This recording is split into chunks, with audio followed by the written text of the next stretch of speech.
সাল্লাম সাহাবীদের সাথে কথা বলছিলেন।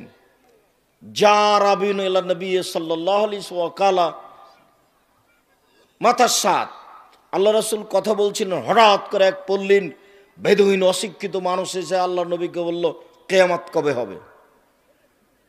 আল্লাহ রাসূল তার উত্তর দিলেন না।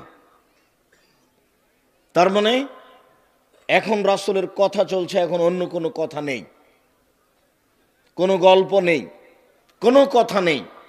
রাসূলের যখন কথা শেষ হয়ে গেল, তখন আল্লাহ রাসূল বললেন, মানিস সাইল, কিয়ামত কবে হবে এই কথা কে জিজ্ঞাসা করে? কে? তখন লোকটি বলছে, আমি জিজ্ঞাসা করছি কিয়ামত কবে হবে। তখন রাসূল সাল্লাল্লাহু আলাইহি সাল্লাম বললেন, এজা জয়াতিল আমানাত ফান্তাজিরিস সাত, যেদিন 10-এর পয়সা ধ্বংস হবে, চেয়ারম্যান, মেম্বার, এমপি, মন্ত্রী, হেড মাওলানা, হেডমাস্টার, প্রিন্সিপাল যখন 10-এর পয়সা লুটে খাবে, সেদিন কিয়ামত হবে। তো পল্লীর মানুষ এই বাক্য বুঝতে পারলেন না, বলে কাইফা ইয়াজাতুহা, 10-এর পয়সা ধ্বংস হবে কিভাবে? আপনি তো বললেন যে 10-এর পয়সা যখন ধ্বংস হবে তখন কিয়ামত হবে, কিন্তু আমি পল্লীর অশিক্ষিত বেদুইন মানুষ, 10-এর পয়সা ধ্বংস হওয়ার কথা আমি বুঝতে পারলাম না। তখন রাসূল সাল্লাল্লাহু আলাইহি সাল্লাম বলছেন, শোনো, এই যে উসাদাল আমরে লা গায়রি আহলিহি ফান্তাজিরি সাত, যেদিন দায়িত্ব অযোগ্য মানুষের হাতে দেওয়া হবে, এমপি, মন্ত্রী, চেয়ারম্যান, মেম্বার, হেড মাওলানা, headmaster, vice principal, jail super, যে যেখানে দায়িত্বশীল আছেন সেই হবে অযোগ্য, সেই দিন কিয়ামত হবে। যে যেখানে দায়িত্ব পালন করে, যখন ঘটনা এরকম হবে তখন কিয়ামত হবে। মিথ্যুক দায়িত্বশীল, রাসূল সাল্লাল্লাহু আলাইহি সাল্লাম বলছেন, 3 শ্রেণীর মানুষের সাথে আল্লাহ বিচারের মাঠে কথাই বলবেন না। তোমার সাথে আমার কোনো কথাই নেই। তার এক শ্রেণীর মানুষ হচ্ছে মালিকুন কাযাব, মিথ্যুক দায়িত্বশীল। যে কোনো স্থানে, যে কোনো স্তরে, সমাজের সর্দার, গ্রাম্য সর্দার, গ্রাম্য দায়িত্বশীল, প্রিন্সিপাল, হেড মাওলানা, হেডমাস্টার, যে কোনো স্তরের দায়িত্বশীল যেদিন মিথ্যা কথা বলবে, ওর সাথে আল্লাহ কথা বলবেন না। সে এখন জানিন বেশি বয়সে জেনা করবে যে, তার সাথে আল্লাহ বিচারের মাঠে কথা বলবেন না। ওয়াইলুল মুস্তাকবির, গরিব গৌরবী যে, তার সাথে আল্লাহ বিচারের মাঠে কথা বলবেন না।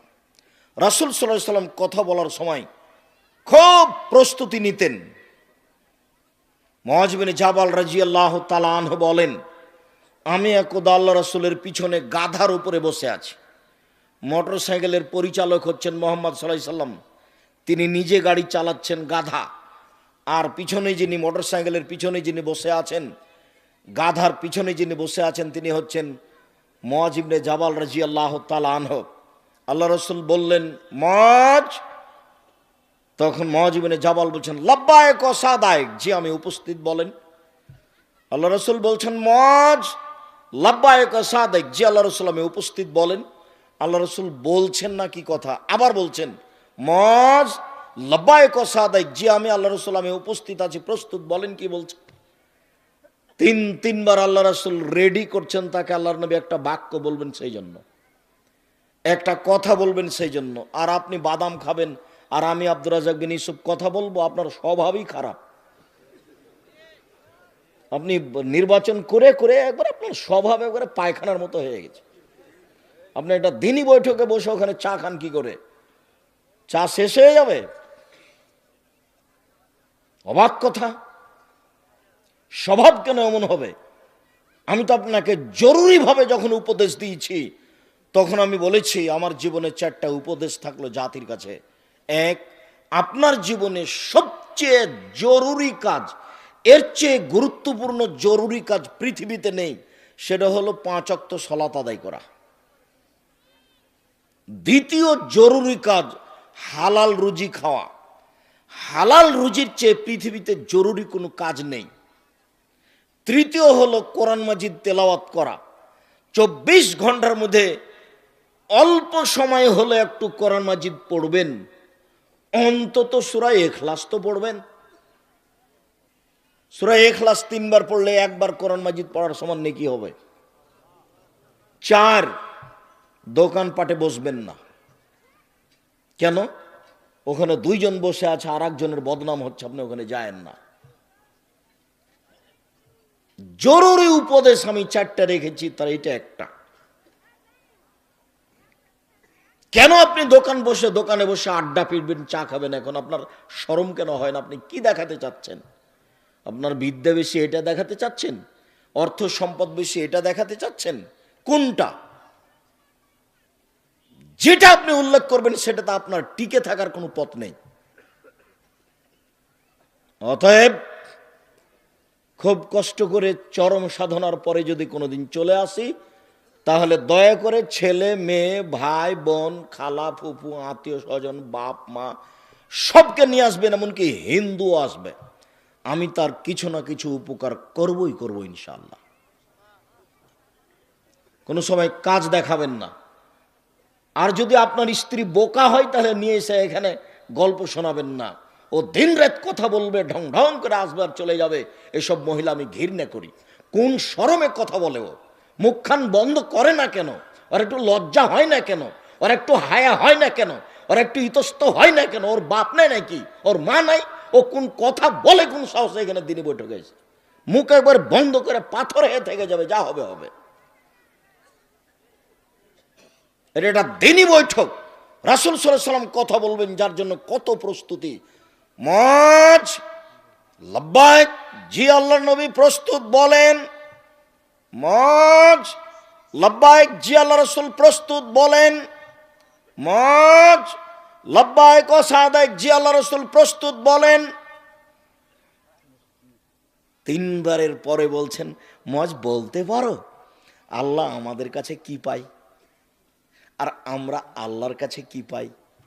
পরস্পর একটা পাওনা আছে মজ, আমাদেরটা তাকে দিয়ে দিতে হবে, দিতেই হবে। তো আল্লাহ যেটা আমাদের কাছে পাই সেটাও দিতে হবে।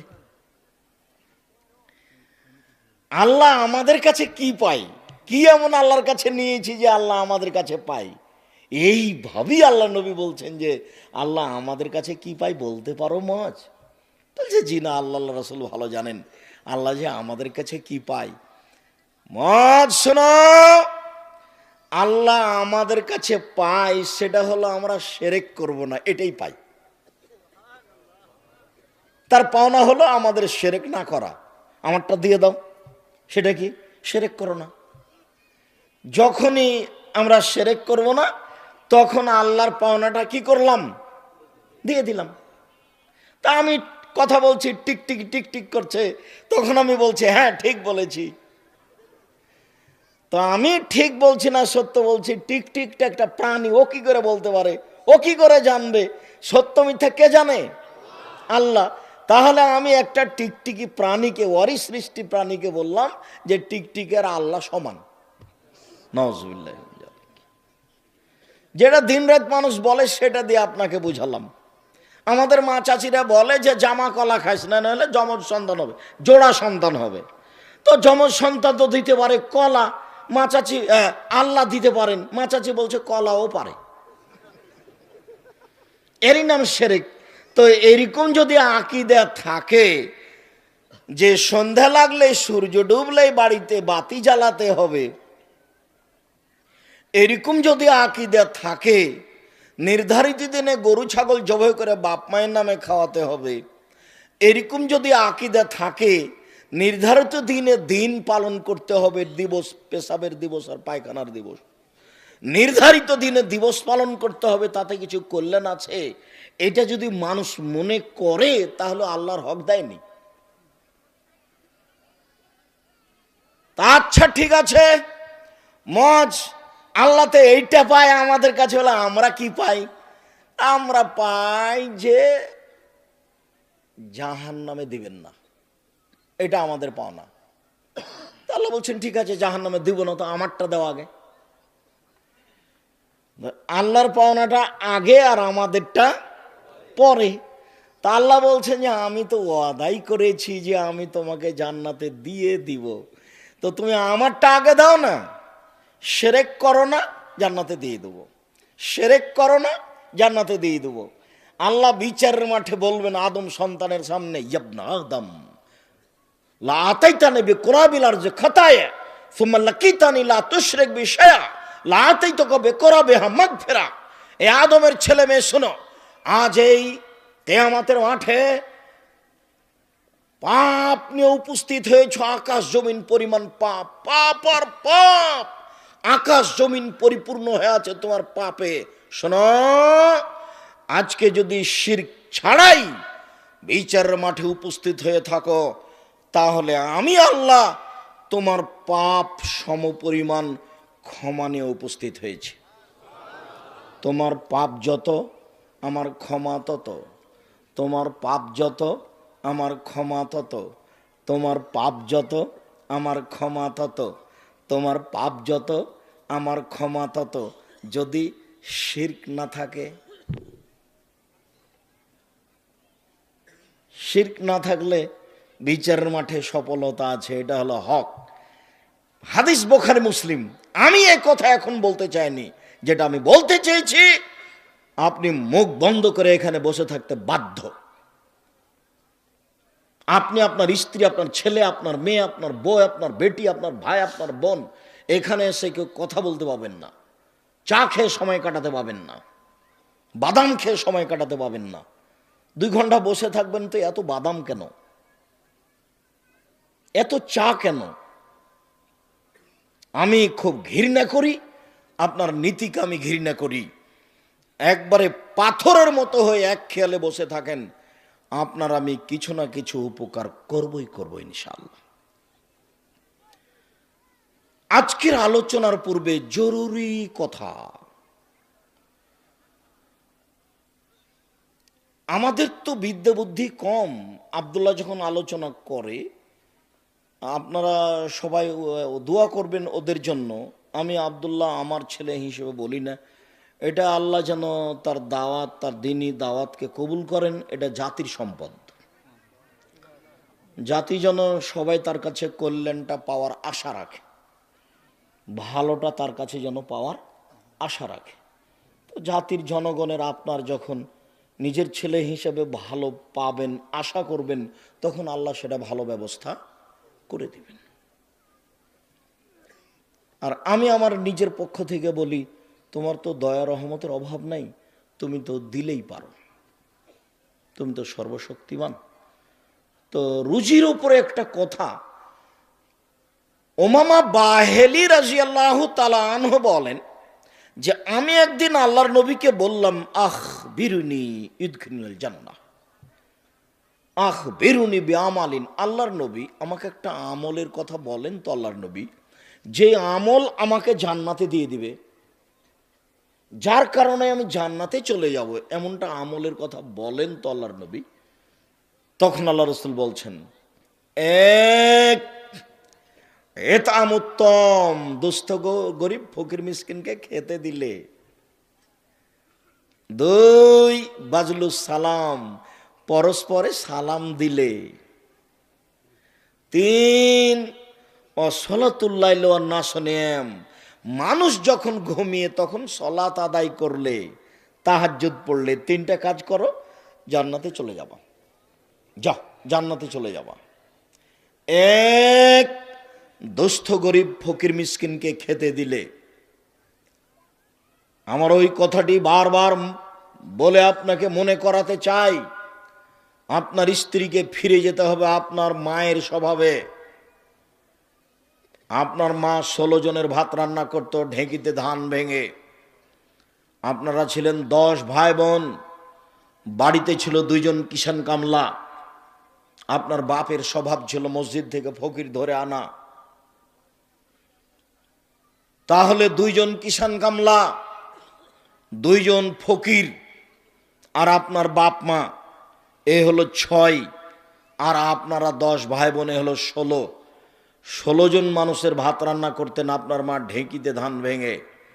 আর আপনার স্ত্রী এখন যেখানে রান্না করে সেখানে ফ্রিজ আছে, গ্যাসের চুলা আছে, সব কিছু রেডি।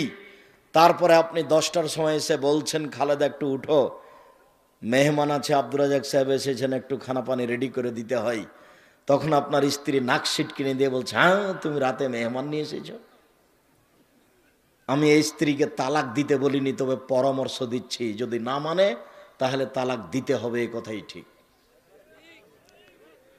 যতক্ষণ পর্যন্ত আপনার বউ আপনার অনুকূলে না থাকবে ততক্ষণ পর্যন্ত আপনি মানুষজন ফকির মিসকিনকে খাওয়াতে পারবেন না। আপনার বাপের স্বভাব ছিল আপনার বাপের স্বভাব ছিল এশার সালাতের পরে মসজিদ থেকে যখন বের হতেন তখন দেখতেন মসজিদের মধ্যে কোনো মুসাফির আছে নাকি। জি, কে ওটা? আপনার বাড়ি কোথায়? আমার বাড়ি তো গোদাগাড়ি, আমি এদিকে একটু কাজে এসেছিলাম, তো রাত হয়ে গেছে, মসজিদে একটু উঠেছি, সকালে যাব। ও, আপনি খেয়েছেন? জি না, খাইনি, চলেন আমার সাথে। তা আপনার বাপ সাথে করে নিয়ে যে আপনার মা যা রান্না বান্না করেছে সেটা খাওয়াইছে। আপনার মা কোনোদিন ভারী মনে করেনি। এখন আপনি এসার সালাত আদায় করে কালকে যাচ্ছিলেন, তখন দেখছেন একটা মানুষ, কি খবর, আপনার বাড়ি কোথায়? আমার বাড়ি গোদাগাড়ি। কিছু খেয়েছেন রাতে? না, এখনো খায়নি। তো সাথে করে নিয়ে গেছেন। সাথে করে নিয়ে যেতে বউ এমন ধমক দিল। পরের দিন এখন দেখছেন, আজকে এসার সালাতের পরে দেখছেন একটা মুসাফির বসে আছে, তখন দেখে চুপচাপ কিছু না বলে আপনি ওই দরজা দিয়ে চলে গেলেন। ওকে কিছু বলতে পারবেন না, কেন?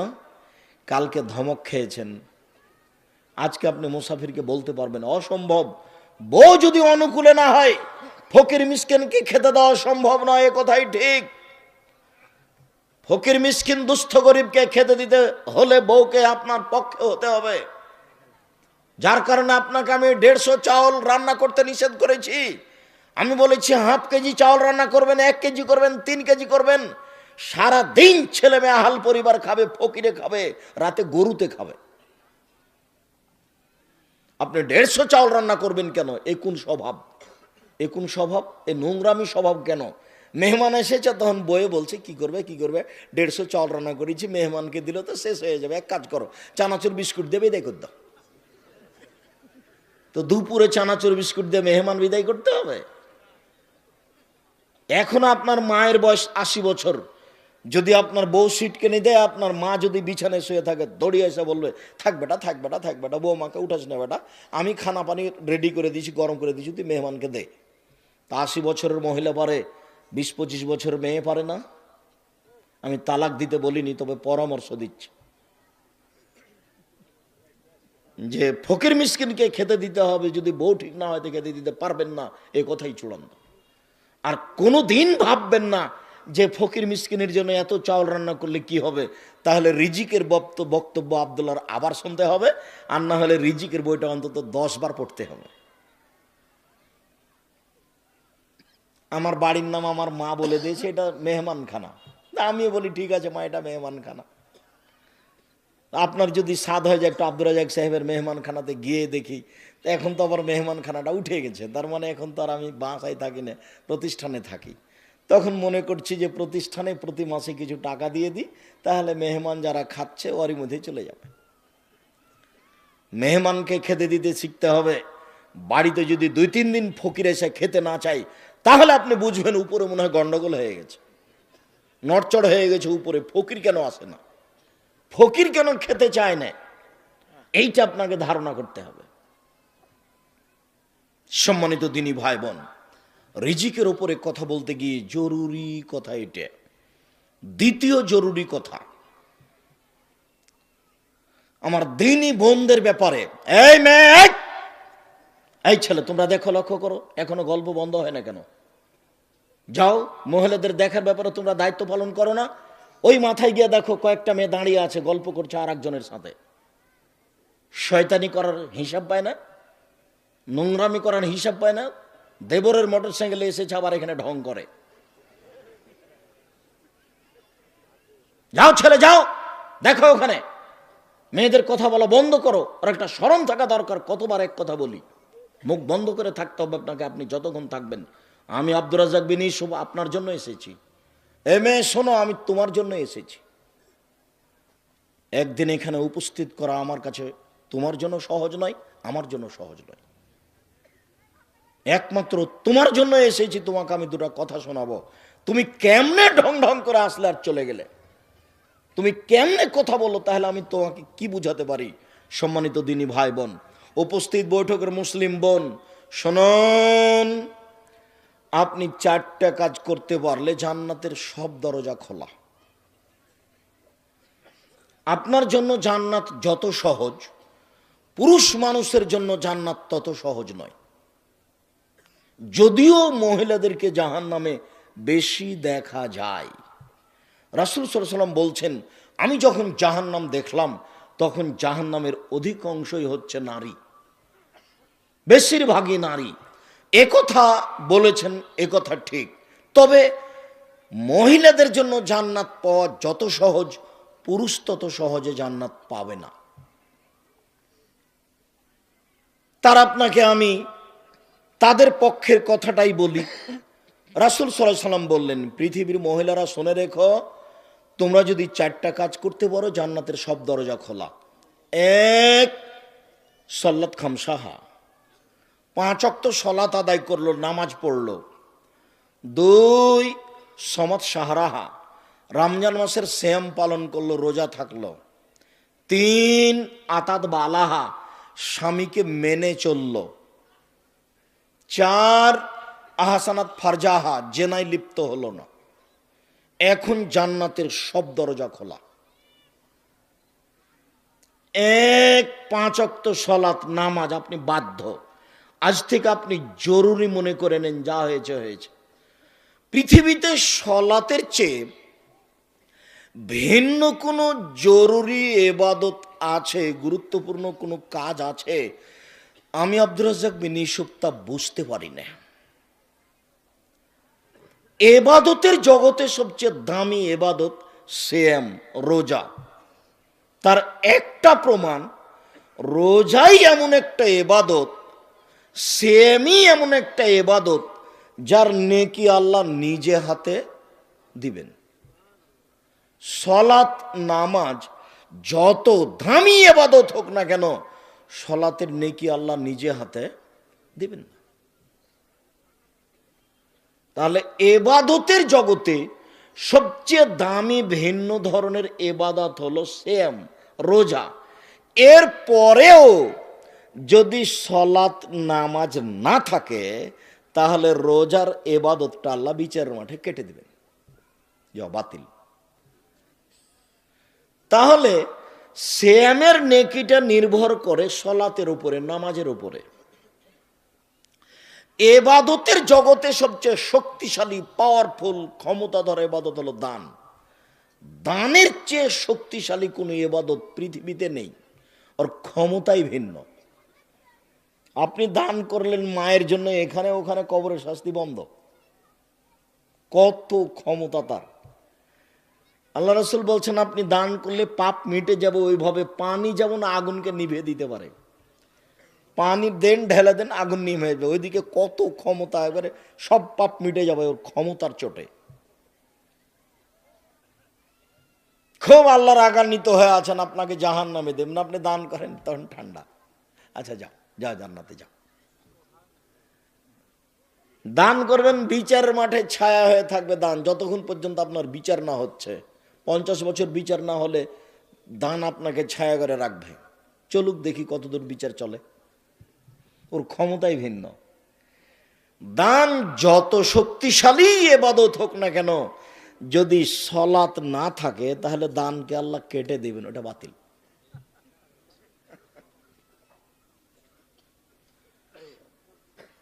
সম্মানিত দিনী ভাই বোন, রাসূল সাল্লাল্লাহু আলাইহি ওয়াসাল্লাম যেভাবে বলছেন, তাতে এক ফোঁটা চোখের পানি আল্লাহর কাছে যত প্রিয়, পৃথিবীর কোনো ইবাদত আল্লাহর কাছে তত প্রিয় নয়।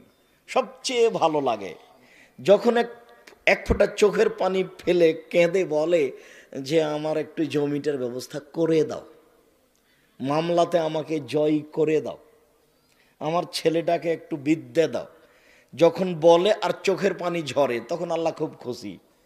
রাসূল সাল্লাল্লাহু আলাইহি ওয়াসাল্লাম বলছেন, লা ইয়ালিজার রাজুলুন নারা বাকামিন খাসিয়াতিল্লাহ হাতা ইয়ালিজাল লাবানু ফি দারে। গাভীর বাঁট ওলান থেকে দুধ বের করে ভিতরে ঢোকানো যায় না যেমন, আল্লাহর ভয়ে কাঁদে যে সে জাহান্নামে যাবে না তেমন। রাসূল সাল্লাল্লাহু আলাইহি ওয়াসাল্লামের কথা, আমি অনুবাদক, তিনি 1450 বছর পূর্বে এভাবে বলে গেছেন। আপনি ভুলে গেছেন তাফসির মাহফিলের কারণে। তাফসির মাহফিল আপনাকে শিখিয়েছে, বুবু নামাজে যখন দাঁড়াবা বুবু, তখন দুই পায়ের গোড়ালিকে জমা রাখিও বুবু। যদি দুই পায়ের গোড়ালি ফাঁকা রাখো বুবু, তাহলে লজ্জা স্থানের যোগাযোগ বুবু মাটির সাথে হবে, মাটি অভিশাপ করবে। বুবুর সব কথাই নাকি বুখারীতে আছে।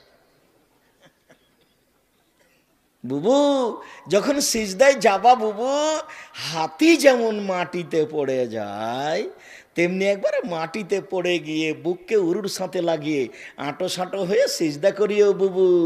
পৃথক রাখো বুবু, স্তন ঝুলন্ত থাকবে বুবু, পর্দার ব্যাঘাত ঘটবে বুবু। বুবুর সব কথাই নাকি বুখারীতে আছে।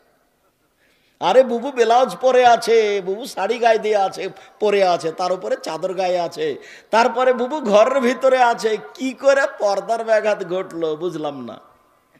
বুবুর সব কথা নাকি বুখারীতে আছে। এই ছেলের একটু টিস্যু নিয়ে আসো তো।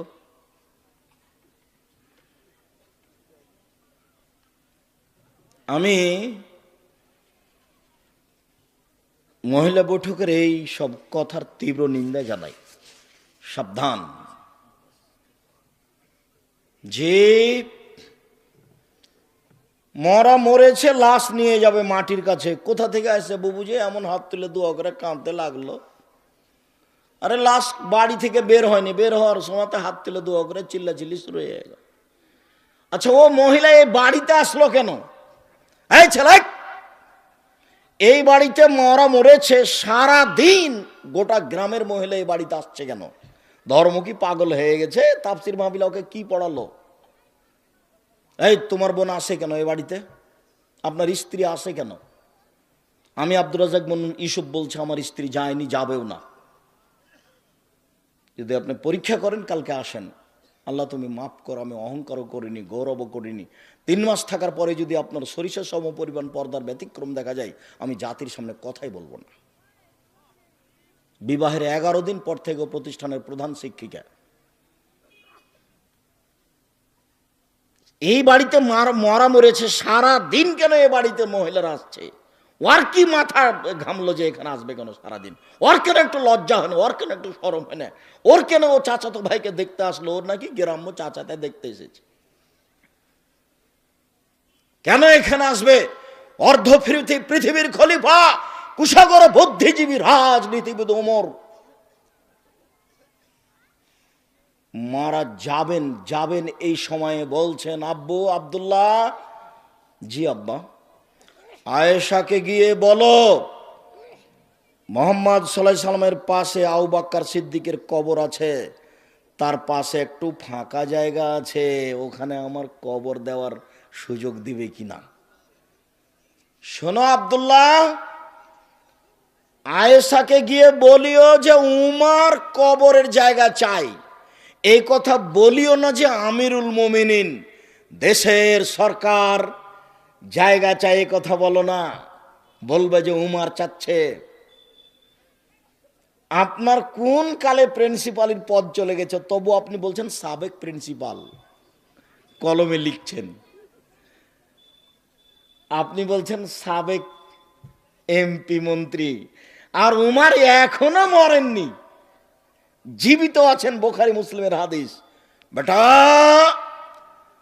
আয়েশাকে গিয়ে বলবা উমর কবরের জায়গা চাচ্ছে, বলিও না যে দেশের সরকার চাচ্ছে, আমিরুল মুমিনিন চাচ্ছে, এই কথা বলিও না। তো এখন আব্দুল্লাহ গেছেন, সালাম দিয়ে ভিতরে ঢুকে দেখছেন যে আয়েশা বসে বসে কাঁদছেন। উমর মারা গেছেন, সেই জন্য আয়েশা বসে বসে কাঁদছেন। কই আয়েশা তো দেখতে আসেননি। আয়েশা রাদিয়াল্লাহু তাআলা আনহা দেখতে আসেননি। অর্ধ পৃথিবীর খলিফা, কুশাগর বুদ্ধিজীবী, রাজনীতিবিদ ওমর, অর্ধেক পৃথিবী যার দখলে, সারা পৃথিবীতে এত ইমানদার মানুষ, ব্যতিক্রম মানুষ আল্লাহ কাকে সৃষ্টি করেছেন তা ইতিহাস বলে না। মানুষ হিসেবে এত শক্তিশালী পাওয়ারফুল মানুষ পৃথিবীতে আর কে জন্ম নিয়েছে তা ইতিহাস বলে না। যার রাস্তায় শয়তান হাঁটে না, যার রাস্তায় শয়তান হাঁটে না। এত বড় মানুষ মারা গেছেন, আয়েশা রাদিয়াল্লাহু তাআলা দেখতে আসেননি, বাড়িতে বসে কাঁদছেন। আপনি আপনার স্ত্রীকে কন্ট্রোল করুন, আপনাকে বলছি, দুঃখিত, আপনি মনে কিছু নিয়েন না। আমার কথা যতই আপনাকে তিতে লাগুক, তবে আপনার প্রয়োজন আছে, এটা আপনাকে আমি মনে করাতে চাই। শোনেন, 5 নাম্বার উপদেশ থাকছে, 4টা উপদেশ আছে। 5 নাম্বার উপদেশ থাকছে, আপনার বাড়িতে মার্শাল্লাহ কারফিউ জারি থাকবে। আপনার বাড়ির যেন আইয়ুবের শাসন, 44 ধারা জারি থাকবে বাড়িতে। আপনার ছেলে, আপনার মেয়ে, আপনার স্ত্রী বাড়ি ত্যাগ করতে পারে না কোনো সময়। শুনুন,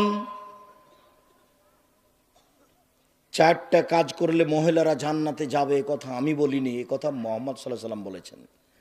1, 5 ওয়াক্ত সালাত। ইবাদতের জগতে ব্যতিক্রম ইবাদত হলো সালাত। 2, রমজান মাসের রোজা, সেম। 3, স্বামীকে মেনে চলা, তিতা লাগলেও মিঠা লাগলেও। উপস্থিত বৈঠকের দিনই মুসলিম বোন, আপনাকে বলছি শোনেন, আপনার স্বামীর মুখ খারাপ, দিন রাত গালি দেয়, কি করবেন? এটা ভাগ্য, মেনে নেন। ও যা বলছে বলতে দেন, মারছে মারতে দেন, গালি দিচ্ছে গালি দিতে দেন, আপনি মেনে নেন। দেখেন 15 দিন, 20 দিন, 6 মাস যাবৎ স্বামীর সাথে কথা বলছেন না, এই সংসার হবে না। তিতা লাগুক মিঠা লাগুক, আপনি স্বামীকে মেনে চলেন। স্বামী গালি দিয়েছে, তারপর 1 গ্লাস পানি চেয়েছে, তখন আপনি 1 গ্লাস পানি নিয়ে সামনে ঠ্যাক্কস করে রেখে তো ওদিকে চলে গেলেন। এভাবে সংসার হবে না, এই সংসার চলবে না। দেখেন, আমি আব্দুর রাজ্জাক বিন ইউসুফ আপনার দিনী ভাই হিসেবে বলছি, আপনি আমার কথাটা মেনে নেন, স্বামীকে মেনে চলেন। শেষ পর্যন্ত যদি আপনি মনে করেন যে আব্দুর রাজ্জাক সাহেব আমার চলবে না সংসার, তো আপনি খোলা তালাক করেন। স্বামী যত বড়ই দামি হোক, যত বড়ই চাকরিজীবী হোক, যত বড়ই পরহেজগার হোক, যে কোনো সময় আপনি স্বামী বাদ দিতে পারেন। হাদিস বুখারী মুসলিম, তার নাম খোলা তালাক। আপনি চেয়ারম্যান মেম্বারকে বলবেন আমি ভাত খাবো না, মিটে গেল, ও একটা ব্যবস্থা করে দিবে। আপনি নিজেকে খোলা করে নেন, আমি নিষেধ করিনি, তবে আপনাকে আমি আপনার এই স্বামীকে মেনে চলার জন্য অনুরোধ করছি, তিতা লাগলেও মিঠা লাগলেও। দেখেন, সামাজিক অবস্থা সুবিধা নয়, আরেকজন স্বামী এর চেয়ে খারাপও হতে পারে। পরিবেশ পরিস্থিতি কি হবে বলা যায় না, 2-1টা বাচ্চাও হয়ে গেছে, কান্নাকাটি যেটাই হোক, গালি যেভাবে দেখ, আপনি মেনে নেন, ভালো হবে। 4, জেনায় লিপ্ত হবেন না। আব্দুর রাজ্জাক সাহেব ঘটে গেছে জেনা, যে তাহলে আপনি তোবা করেন। শোনেন, তোবা করলে মানুষ পাপ মুক্ত হয়ে যায়। আপনার অন্তর থেকে যদি আপনি তোবা করেন, তাহলে আপনার জেনার পাপটা আল্লাহ আবার পাল্টা নেকিতে পূর্ণ করে দেবেন। আপনি জেনা বন্ধ করেন, তোবা করেন, আপনি ভালো নারীদের অন্তর্ভুক্ত হয়ে যাবেন, আপনাদের জান্নাতের সব দরজা খোলা। আর পৃথিবীর পুরুষ নারী সবকে বলা হচ্ছে, আল্লাহ তাআলা বলছেন, পৃথিবীর মানুষ পুরুষ নারী শুনে রেখো, ওয়ানাহা নাফসা আনিল হাওয়া ফাইনাল জান্নাতা হিয়াল মাওয়া। যে ব্যক্তি অশ্লীল কাজ থেকে নিজেকে বিরত রাখতে পারবে, আমি আল্লাহ তাকে জান্নাতুল মাওয়া দিয়ে দিলাম। যদি আপনি আজকে এই মোবাইলে প্রেমের গল্প বন্ধ করতে পারেন, জেনা বন্ধ করতে পারেন, আল্লাহ বলছেন আমি তাকে জান্নাতুল মাওয়া দিয়ে দিলাম। এটা আল্লাহর কথা। অতএব দিনী বোন, আপনি এই 4টা কাজ করেন, জান্নাতের সব দরজা খোলা। এর সাথে আপনাকে আর একটা কথা বলি, এদিকে শোনেন। আল্লাহ নবী একদিন বলছেন, নবীগণ জান্নাতে যাবেন, শহীদেরা জান্নাতে যাবে, সত্যবাদীরা জান্নাতে যাবে, ওই সব মহিলারাও জান্নাতে যাবে যারা স্বামীকে মেনে চলে। নেন, এবার সিরিয়ালে আপনারা আছেন, এখনো পুরুষ আসেনি। কেউ যদি বলে আব্দুর রাজ্জাক সাহেব শোনেন শোনেন শোনেন, বুখারী মুসলিমের হাদিস আছে এইভাবে যে ওযু করার পরে যদি কেউ বলে আশহাদু আল্লা ইলাহা ইল্লাল্লাহু ওয়াহদাহু লা শারীকা লাহু ওয়া আশহাদু আন্না মুহাম্মাদান আবদুহু ওয়া রাসূলুহু, তাহলে জান্নাতের সব দরজা খোলা। হাদিস তো বুখারী মুসলিম, তো এটা আপনারও যা মহিলারও তাই না, কথার বুঝানো গেল না মনে হয়। আচ্ছা, ওযু করার পরে যদি এই দোয়া পড়ি তো আমার জন্য জান্নাতের সব দরজা খোলা, তো মহিলা যদি পড়ে তার জন্য, তাহলে এখানে আমার ব্যক্তিগত কিছু আছে, পুরুষের জন্য কিছু আছে? মহিলাদের জন্য যেভাবে বলা হয়েছে মুহাম্মদ সাল্লাল্লাহু আলাইহি সাল্লাম ওভাবে পুরুষের জন্য বলেননি। শোনো, নবীগণ জান্নাতে যাবেন, শহীদেরা জান্নাতে যাবে, সত্যবাদীরা জান্নাতে যাবে, ওইসব মহিলারাও জান্নাতে যাবে যারা স্বামীকে মেনে চলে। তিনটে গুণের ভিত্তিতে মহিলারা ভালো হতে পারে, তিনটি গুণের ভিত্তিতে মহিলারা ভালো হতে পারে। এক, স্বামীর সাথে কথা বললে হাসি মুখে বলে। দুই, স্বামী আদেশ করলে পালন করে। তিন, স্বামী বাড়িতে না থাকলে নিজেকে গুটিয়ে রাখে, মোবাইলে কারোর সাথে গল্প করে না, খালার বাড়ি, ফুফুর বাড়ি, চাচির বাড়ি যায় না, এখানে সেখানে যায় না, মনে করে না যে এই সময়তে স্বামী নাই একটু ঘুরে আসি, এই সময়তে স্বামী নাই একটু গল্প করে নি। এই স্বভাব নেই যার, সে হলো ভালো মহিলা। আপনি বলতে পারেন তিনটা গুণ কি?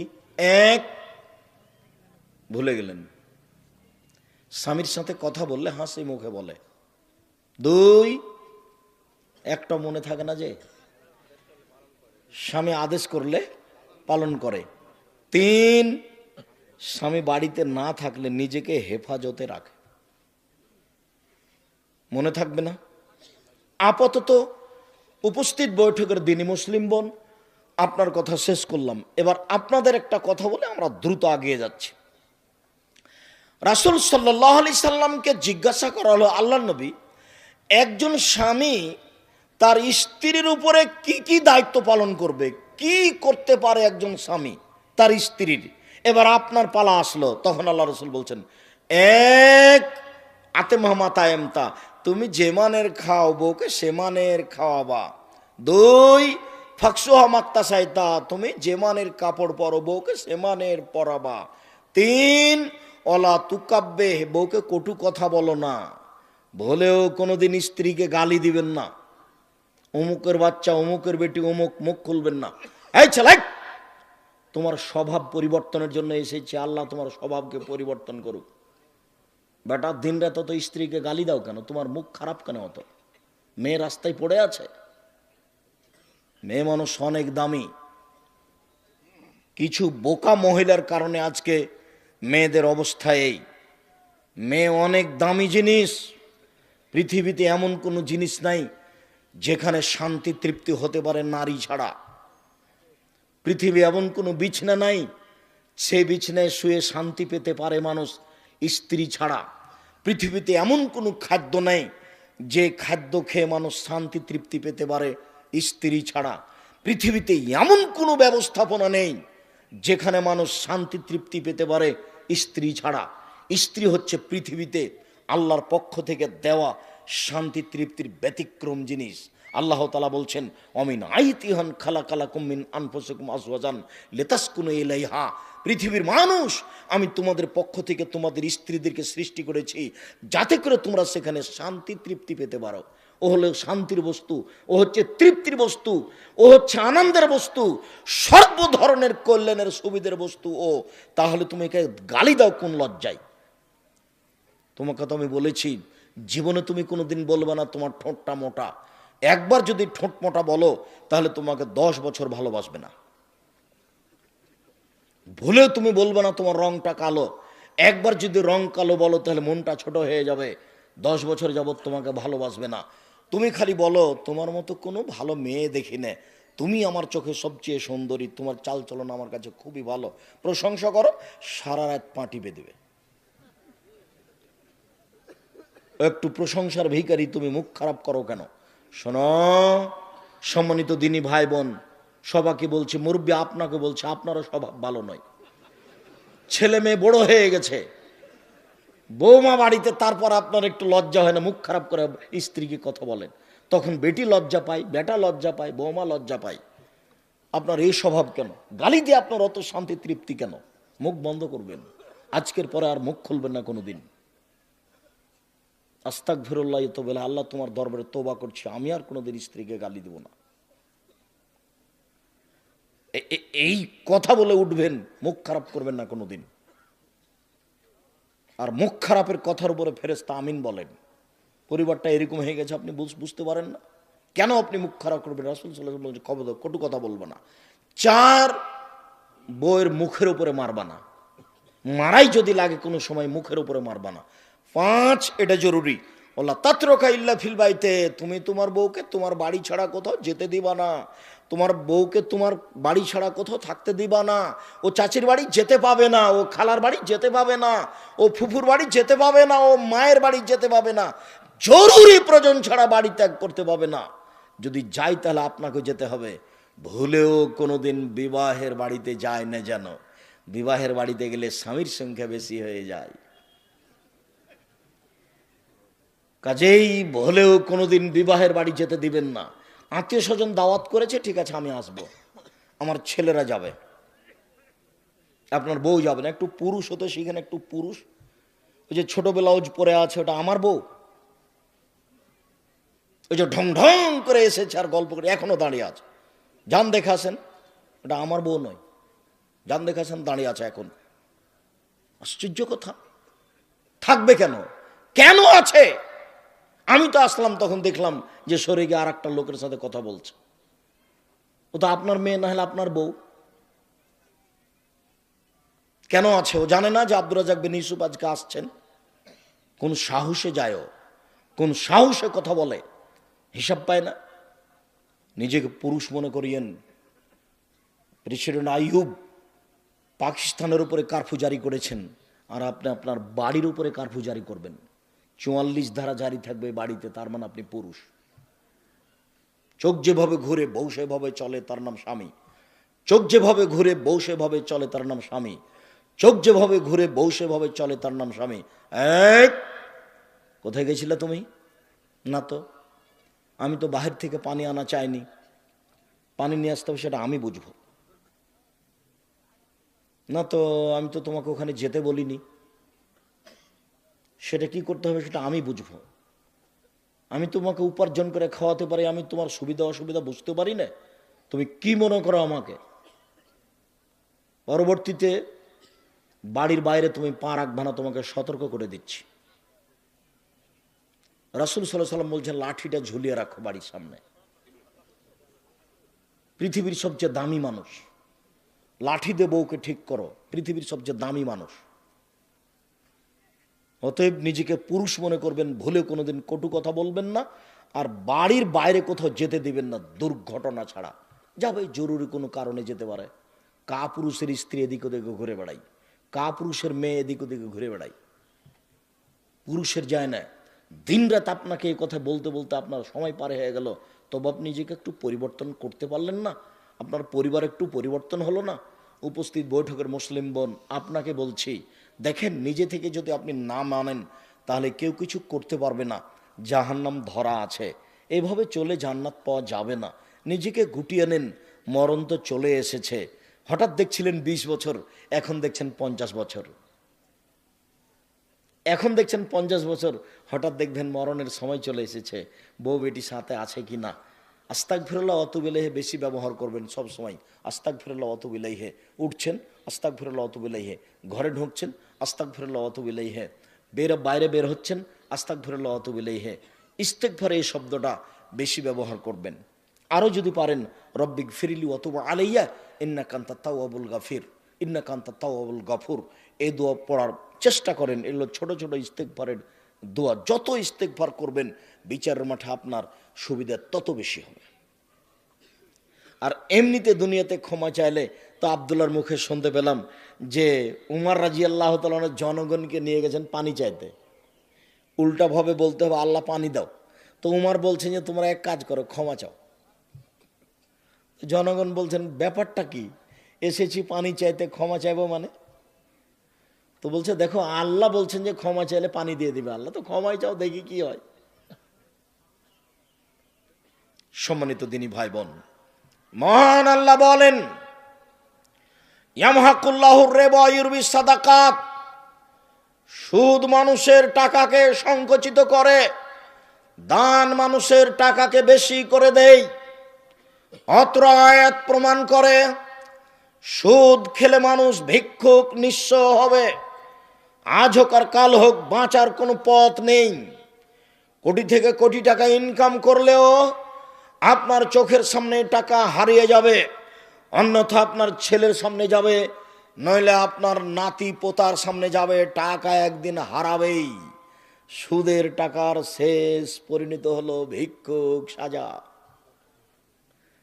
কিস্তি তুলে যারা বাড়ি বিক্রি করে তারা, দেখেন আপনার বাড়ির পাশে প্রমাণ আছে, আমি তার জাজল্য প্রমাণ। আমার বাসার পাশে একজন মহিলা, একজন লোক কিস্তি উঠাচ্ছিল, বাড়িটা বিক্রি করে দিয়ে চলে গেছে।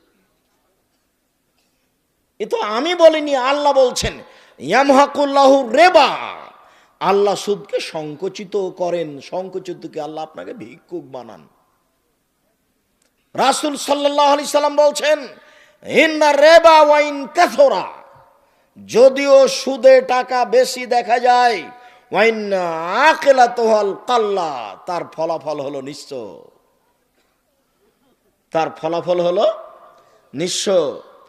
সুদ থেকে ফিরে আসতে হবে যে কোনো মূল্যে।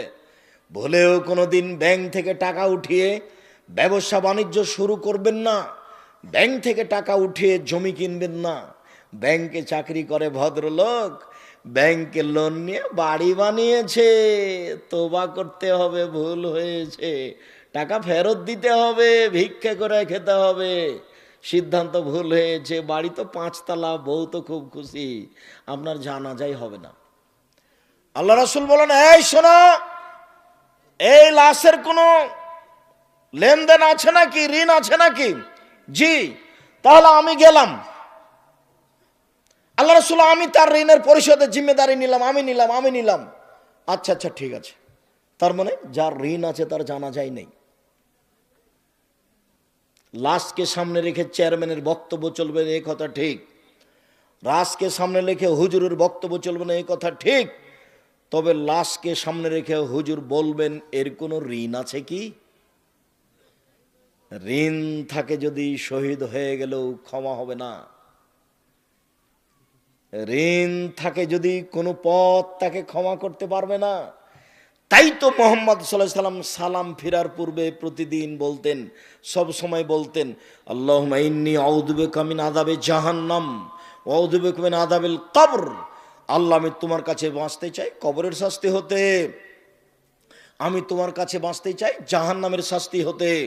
আউযু বিকা মিন ফিতনাতিল মাসিহ দাজ্জাল, তোমার কাছে আমি বাঁচতে চাই দাজ্জালের ফিতনা হতে।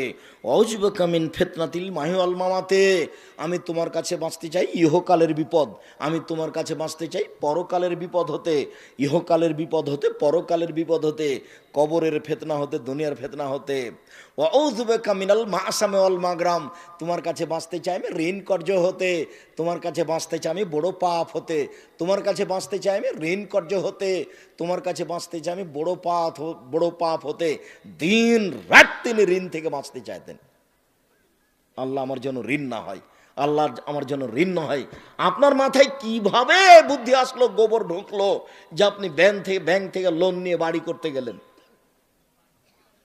ব্যাংক থেকে লোন নিয়ে ব্যবসা করতে গেলেন? আমি তো তা কোনোদিন আব্দুর রাজ্জাক বিন এই সময় পরামর্শ দিইনি। আমি বলেছি চকলেট দিয়ে ব্যবসা শুরু করতে হবে, তাহলে ঋণ নেওয়া লাগবে না। চকলেটের পরে কি গো? কলা, তারপরে কাপড়, তারপরে আরো কিছু। কলা দিয়ে ব্যবসা শুরু করলে ঋণ নেওয়া লাগবে? চকলেট দিয়ে? তা আপনি কোটি টাকা দিয়ে হিরোইন কিনলেন কেন কলকাতায়, আর ঢাকায় বিক্রি করলেন? এ ব্যবসা চলবে না। সম্মানিত দিনী ভাই বোন, আল্লাহ তাআলা বলেন চিরদিনের জন্য সুদের চূড়ান্ত সিদ্ধান্ত, সুদের ব্যাপার আল্লাহর পক্ষ থেকে চূড়ান্ত ফয়সালা। যারা সুদ খাবে তাদের অর্থ কমে যাবে। রাসূল সাল্লাল্লাহু আলাইহি সাল্লাম বলেছেন, সুদ দেখতে বেশি লাগে বটে, সুদের পরিণাম হলো নিঃস্ব ভিক্ষুক হওয়া। মহান আল্লাহ বলেন, আল্লাহুল বায়আ ওয়া হারামার রিবা, আল্লাহ তাআলা ক্রয় বিক্রয়কে বৈধ করেন, সুদকে হারাম ঘোষণা করেন। জাবের রাদিয়াল্লাহু তাআলা আনহু বলেন, লানা রাসূলুল্লাহ সাল্লাল্লাহু আলাইহি ওয়াসাল্লাম আকাল রিবা। পৃথিবীর মানুষ শুনে রেখো, আল্লাহর নবী অভিশাপ করেন, যারা সুদ খায় তাদের উপরে অভিশাপ, যারা সুদ দেয় তাদের উপরে অভিশাপ, যারা সুদের অঙ্ক কষে তাদের উপরে অভিশাপ, যারা সুদের উপরে সাক্ষী থাকে তাদের উপরে অভিশাপ। অকালহুম সাওয়া, তিনি বলেন সবাই সমান। বলেও কোনোদিন আপনি মনে করবেন না ইসলামী ব্যাংকে চাকরি করা জায়েজ। এদেশে কোনো ইসলামী ব্যাংক হিসাবে রাসূলের পদ্ধতিতে কোনো ব্যাংকিং ব্যবস্থা নেই। সবারই সম্পর্ক আছে বাংলাদেশ ব্যাংকের সাথে। অতএব কে 100% নিখুঁতভাবে ব্যবসা করছে এই কথা বলতে পারে না। আরো অবাক কথা যে আমি 5 লক্ষ টাকা 10 লক্ষ টাকা রেখেছি ব্যাংকে, প্রতি মাসে আমাকে 1 লক্ষতে 1000 করে টাকা দেয়। ব্যবসা কি এত নিরাপদে হয়?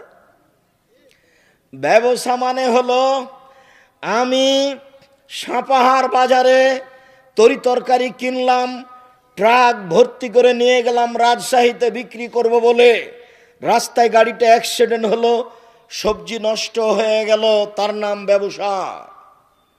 কিনেছিলাম 10,000-এ হলো 10,500, তার নাম ব্যবসা। কিনেছিলাম 20,000-এ হয়ে গেল 15,000, তার নাম ব্যবসা।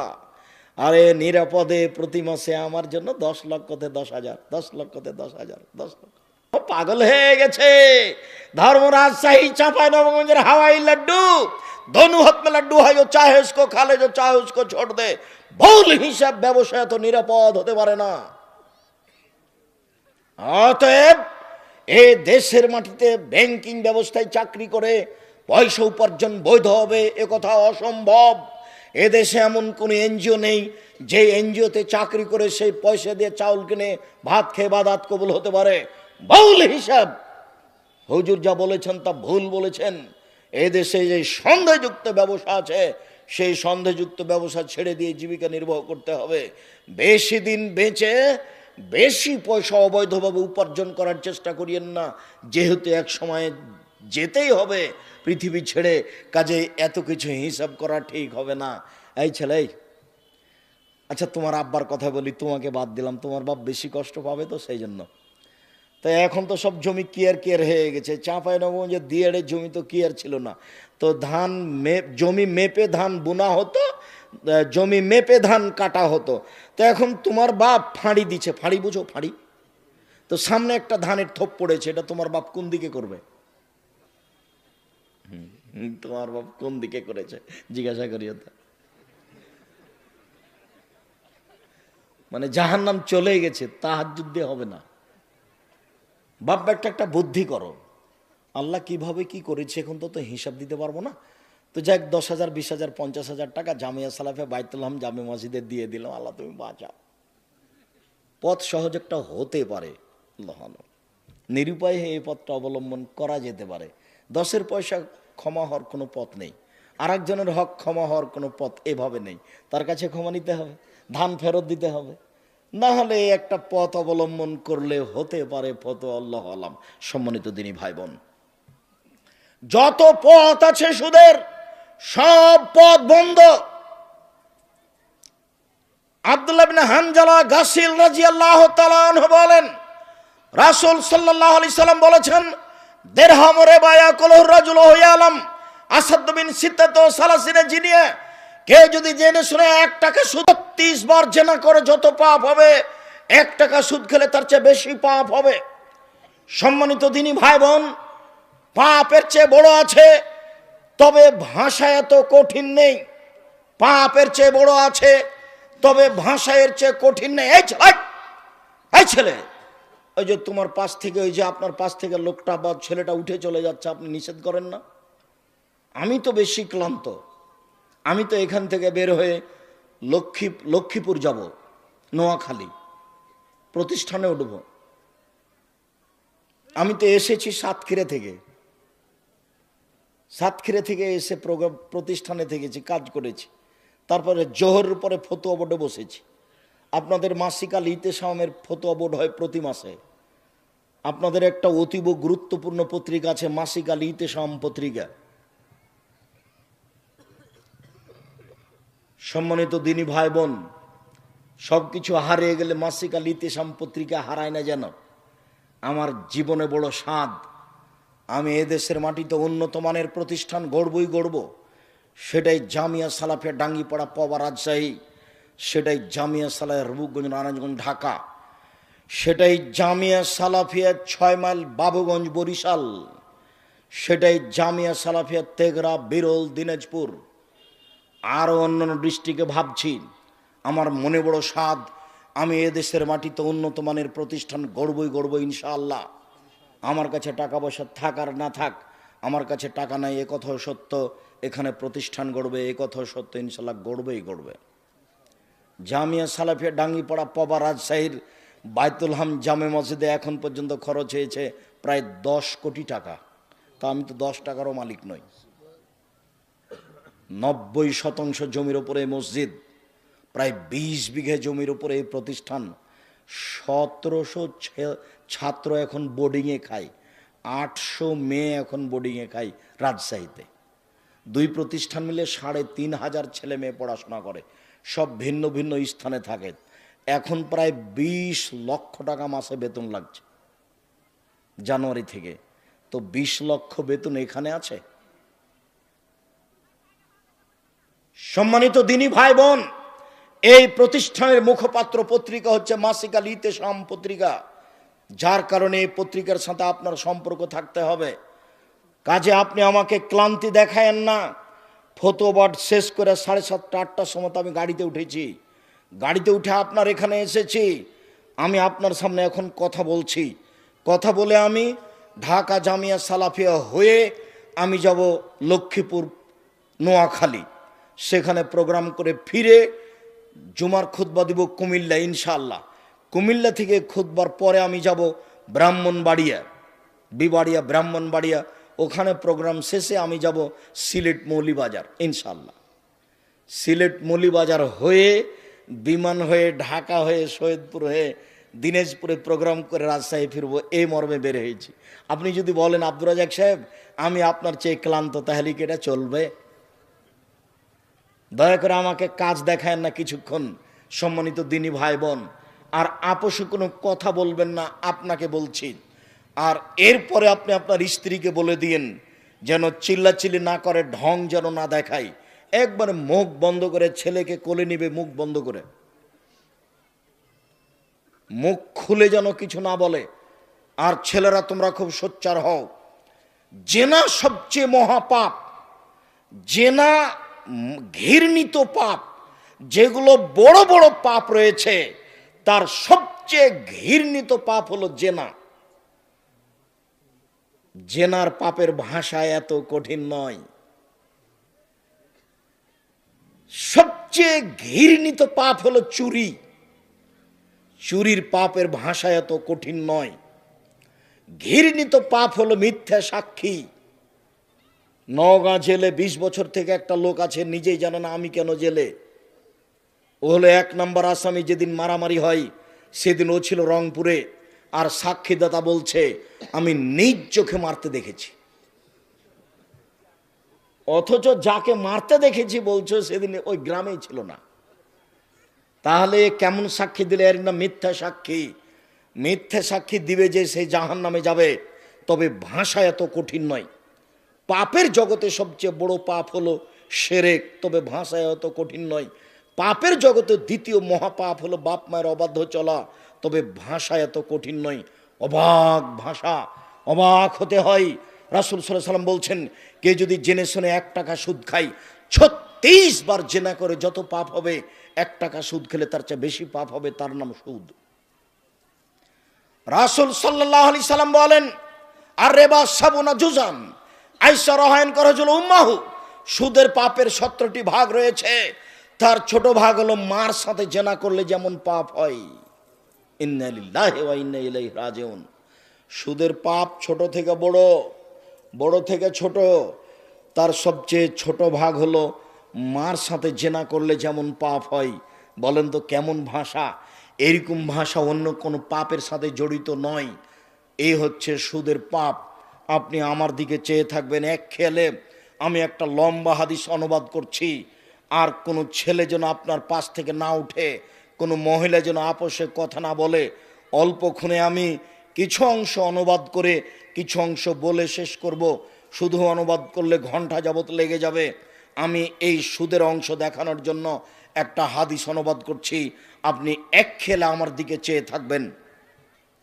সামরা ইবনে জুনদুব রাদিয়াল্লাহু তাআলা আনহু বলেন, রাসূল সাল্লাল্লাহু আলাইহি সাল্লাম ফজরের সালাত আদায় করে আমাদের মুখামুখি হয়ে জিজ্ঞাসা করতেন, হালরা মিনকুম আল-লাইলাতা রুয়াত, সঙ্গী সাথে তোমরা কেউ স্বপ্নে কিছু দেখেছো? ফাইন রাহাদুন কাসাহা, কেউ যদি কোনো কিছু স্বপ্নে দেখতো তাহলে আল্লাহ রসুলের সামনে বলে দিত। আল্লাহ রসুল তখন তার তাবির করে দিতেন, তোমার স্বপ্নের ফল হলো এই, তোমার স্বপ্নের ফল হলো এই, তোমার স্বপ্নের ফল হলো এই। একদা ফজরের সালাতের পরে আল্লাহ নবী আমাদেরকে বলছেন, তোমরা কি গত রাত্রে কোনো স্বপ্নে কিছু দেখেছো? কুল্লান লা, আমরা বললাম জি না, আমরা স্বপ্নে কিছু দেখিনি। তখন আল্লাহ রসুল নিজে বলছেন, শোনো, ইন্নী রাআইতুল্লাইলা তারাজুলাইনি, আমি গত রাত্রে দুইটা লোককে স্বপ্নে দেখলাম। ফা আতায়ানি, তারা দুইজন আমার কাছে আসলো। ফা খাজা বেয়াদাইয়া, তারা আমার দুই হাতকে ধরলো, ধরে বাইতুল মুকাদ্দাসের দিকে টেনে নিয়ে যেতে লাগলো। তারা আমার দুই হাত ধরে টেনে নিয়ে যাচ্ছে। যেতে যেতে আমি একটা লোকের পাশে চলে আসলাম। দেখি লোকটা বসে আছে, আর তার পাশে একটা লোক দাঁড়িয়ে আছে। তার হাতে আছে একটা লোহার লাঠি, বাঁকা লাঠি, ফেদ খোলো ফিসিদকে, বাঁকা লোহা লাঠি। তার লোহার লাঠি তার মুখের ডান দিকে ঢুকিয়ে দিচ্ছে, ঢুকিয়ে চিরে ফেড়ে পিছন দিকে নিয়ে যাচ্ছে। আবার লাঠিটা বের করে মুখের বাম দিকে লাগিয়ে দিচ্ছে, বাম দিককে চিরে ফেলে পিছন দিকে নিয়ে যাচ্ছে। আবার লাঠিটা বের করে ডান দিকে লাগাচ্ছে।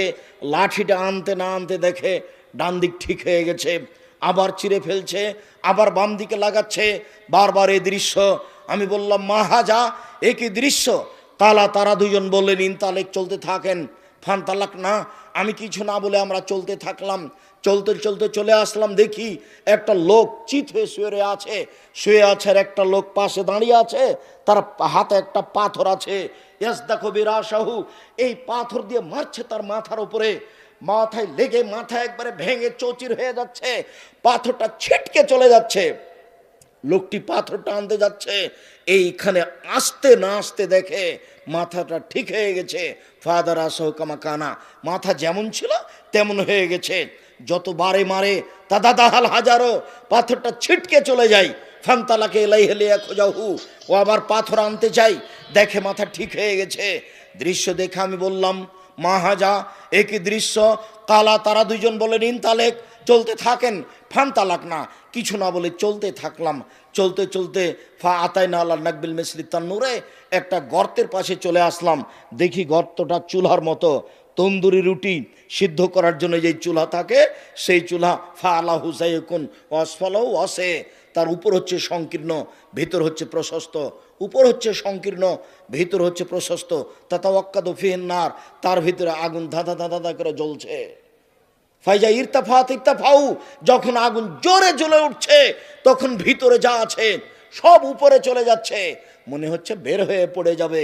ফাইজা খামেদাত রাজাউ ফিহা, আগুন যখন একটু কমে যাচ্ছে সব নিচের দিকে চলে যাচ্ছে।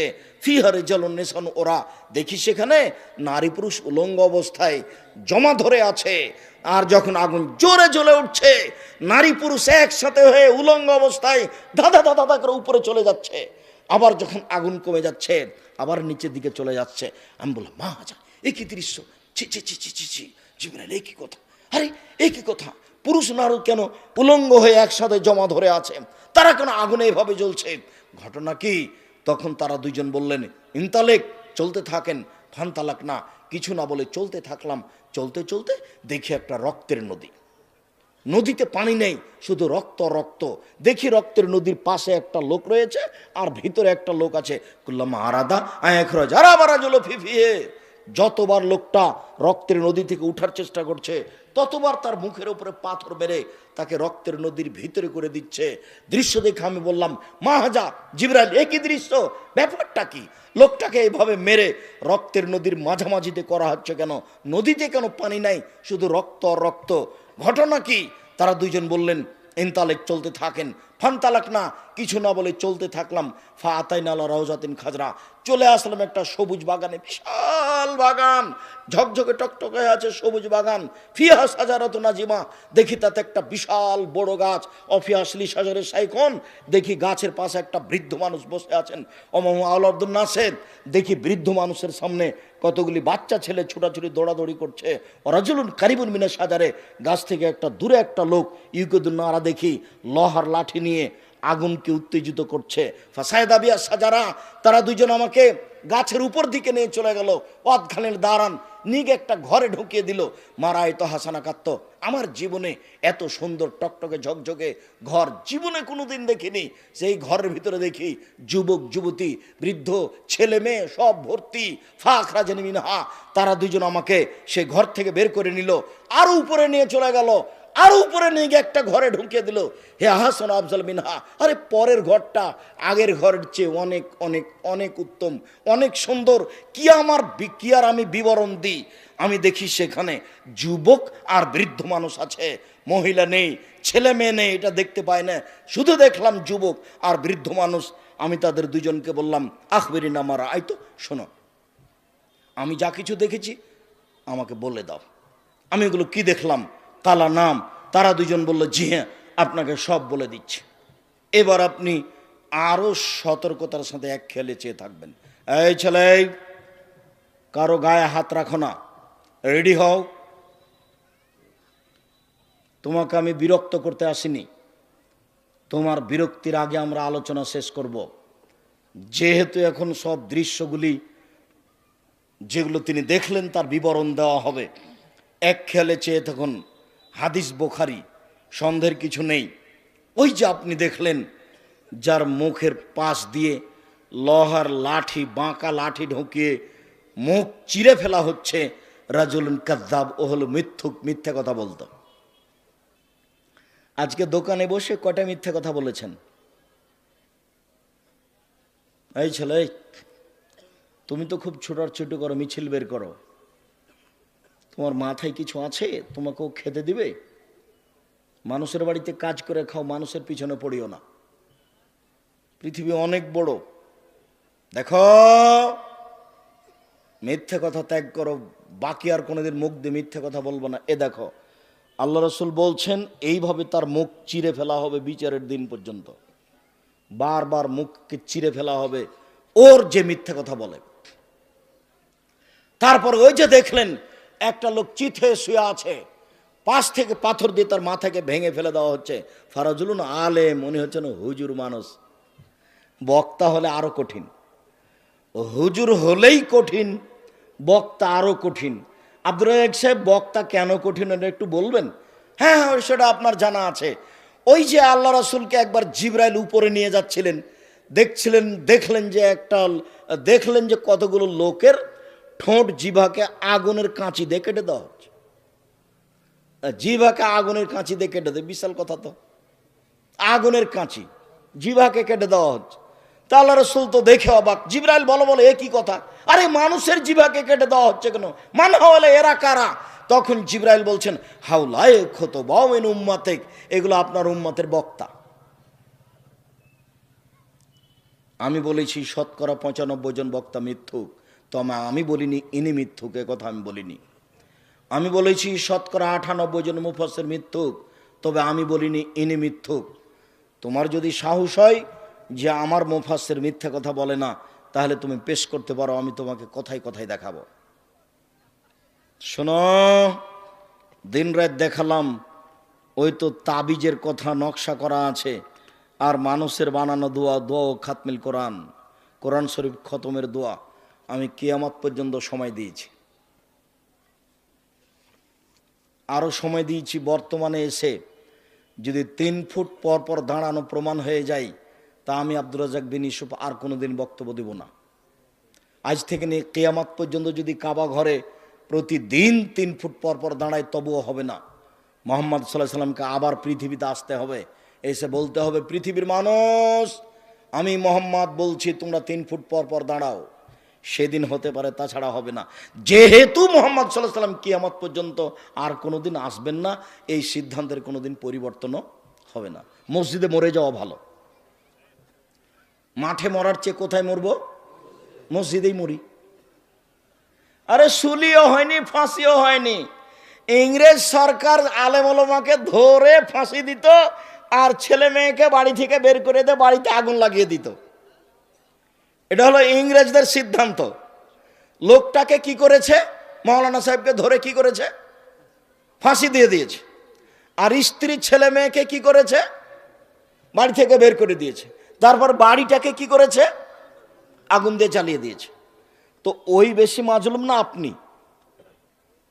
আপনার সুলিও হলো না, ফাঁসিও হলো না, আর আপনি বলেন বেশি মানুষ আসবে না, বেশি মানুষ আসবে না 3 ফুট পর পর। আর আপনি একটা মসজিদের সর্দার সভাপতি, দাড়ি ছোট করা চাচা আছে, আর আপনি বলছেন বেটা 3 ফুট পর পর দাগ দাও, 3 ফুট পর পর দাগ দাও, দিয়ে লাল কালি দিয়ে দাগ দিলে দিন 3 ফুট পর পর। ও দাড়ি চাচা, সভাপতি, সেক্রেটারি। আমি আব্দুর রাজ্জাক বিন ইউসুফ আপনাকে সভাপতিও করিনি, সেক্রেটারিও করিনি, করবো না। আর আপনাকে আমি হিসেব করে আমার জীবনে কোনোদিন কথা বলিনি, বলবো না। পয়সা নিয়ে আমাকে বক্তব্য দিতে হবে এটা না। কালকে আমি সাতক্ষীরা থেকে এসেছি, 1 পয়সা দেয়নি, 1 পয়সা নয়। তো সাতক্ষীরাতে তো গাড়িটা এমনি আসবে না, নাকি? এমনি আসবে? এরকম কতদিন আছে, কতদিন আছে। একবারে দিনাজপুর থেকে এসেছি, সে একবারে শেষ প্রান্ত, 1 পয়সা দেয়নি। পরীক্ষা করে দেখছে, দেখি কি হয়। আর এ তো সাপাহার, এটা তো নওগাঁ, এটা তো হিসাবই নাই। আর পিছন থেকে একজন বলছে যে এই মাঠে নাকি কম টাকা দিয়েছে, সেজন্য নাকি আসছেন না। আমি কখন এসেছি এটা আমার মনে নাই, আল্লাহ মাফ করো। শোনো এই ছেলে, শোনো, আমার উপরে কোনো মন্তব্য করো না, না জেনে। তোমার মন্তব্য হয়ে যাবে, মন্তব্য হয়ে যায় হিংসা করে। ভুলেও কোনোদিন কারো পাল্লাতে পড়ে অন্তত আমি আব্দুর রাজ্জাক বিন ইউসুফ, আমার উপরে কোনো মন্তব্য করো না। আল্লাহর কসম, আল্লাহর কসম, আমি আমার জীবনে কোনোদিন স্বার্থ নিয়ে একটা পা ফেলেছি তা আমার মনে নেই। কেউ যদি আমার সামনে প্রমাণ করে দিতে পারে যে আব্দুর রাজ্জাক সাহেব একদিন আমার কাছে পথ খরচ পাথেও চেয়েছিল, তাহলে আমি আর কোনোদিন বক্তব্য দিব না। আচ্ছা, টাকা কম দিয়েছিলে সেই জন্য অনেক দিন পরে আসলাম, এটাই হলো, কিন্তু পাথেও চেয়েছিলাম কি? এটা কি তুমি বলতে পারো? যখন আমার হাতে টাকা দিয়েছিলে তখন আমার মুখখানটা একটু কালো কালো, কেমন কেমন দেখলে, এরকম মনে হয় কি? তাহলে তাহলে তুমি যা বলেছ সব অপবাদ।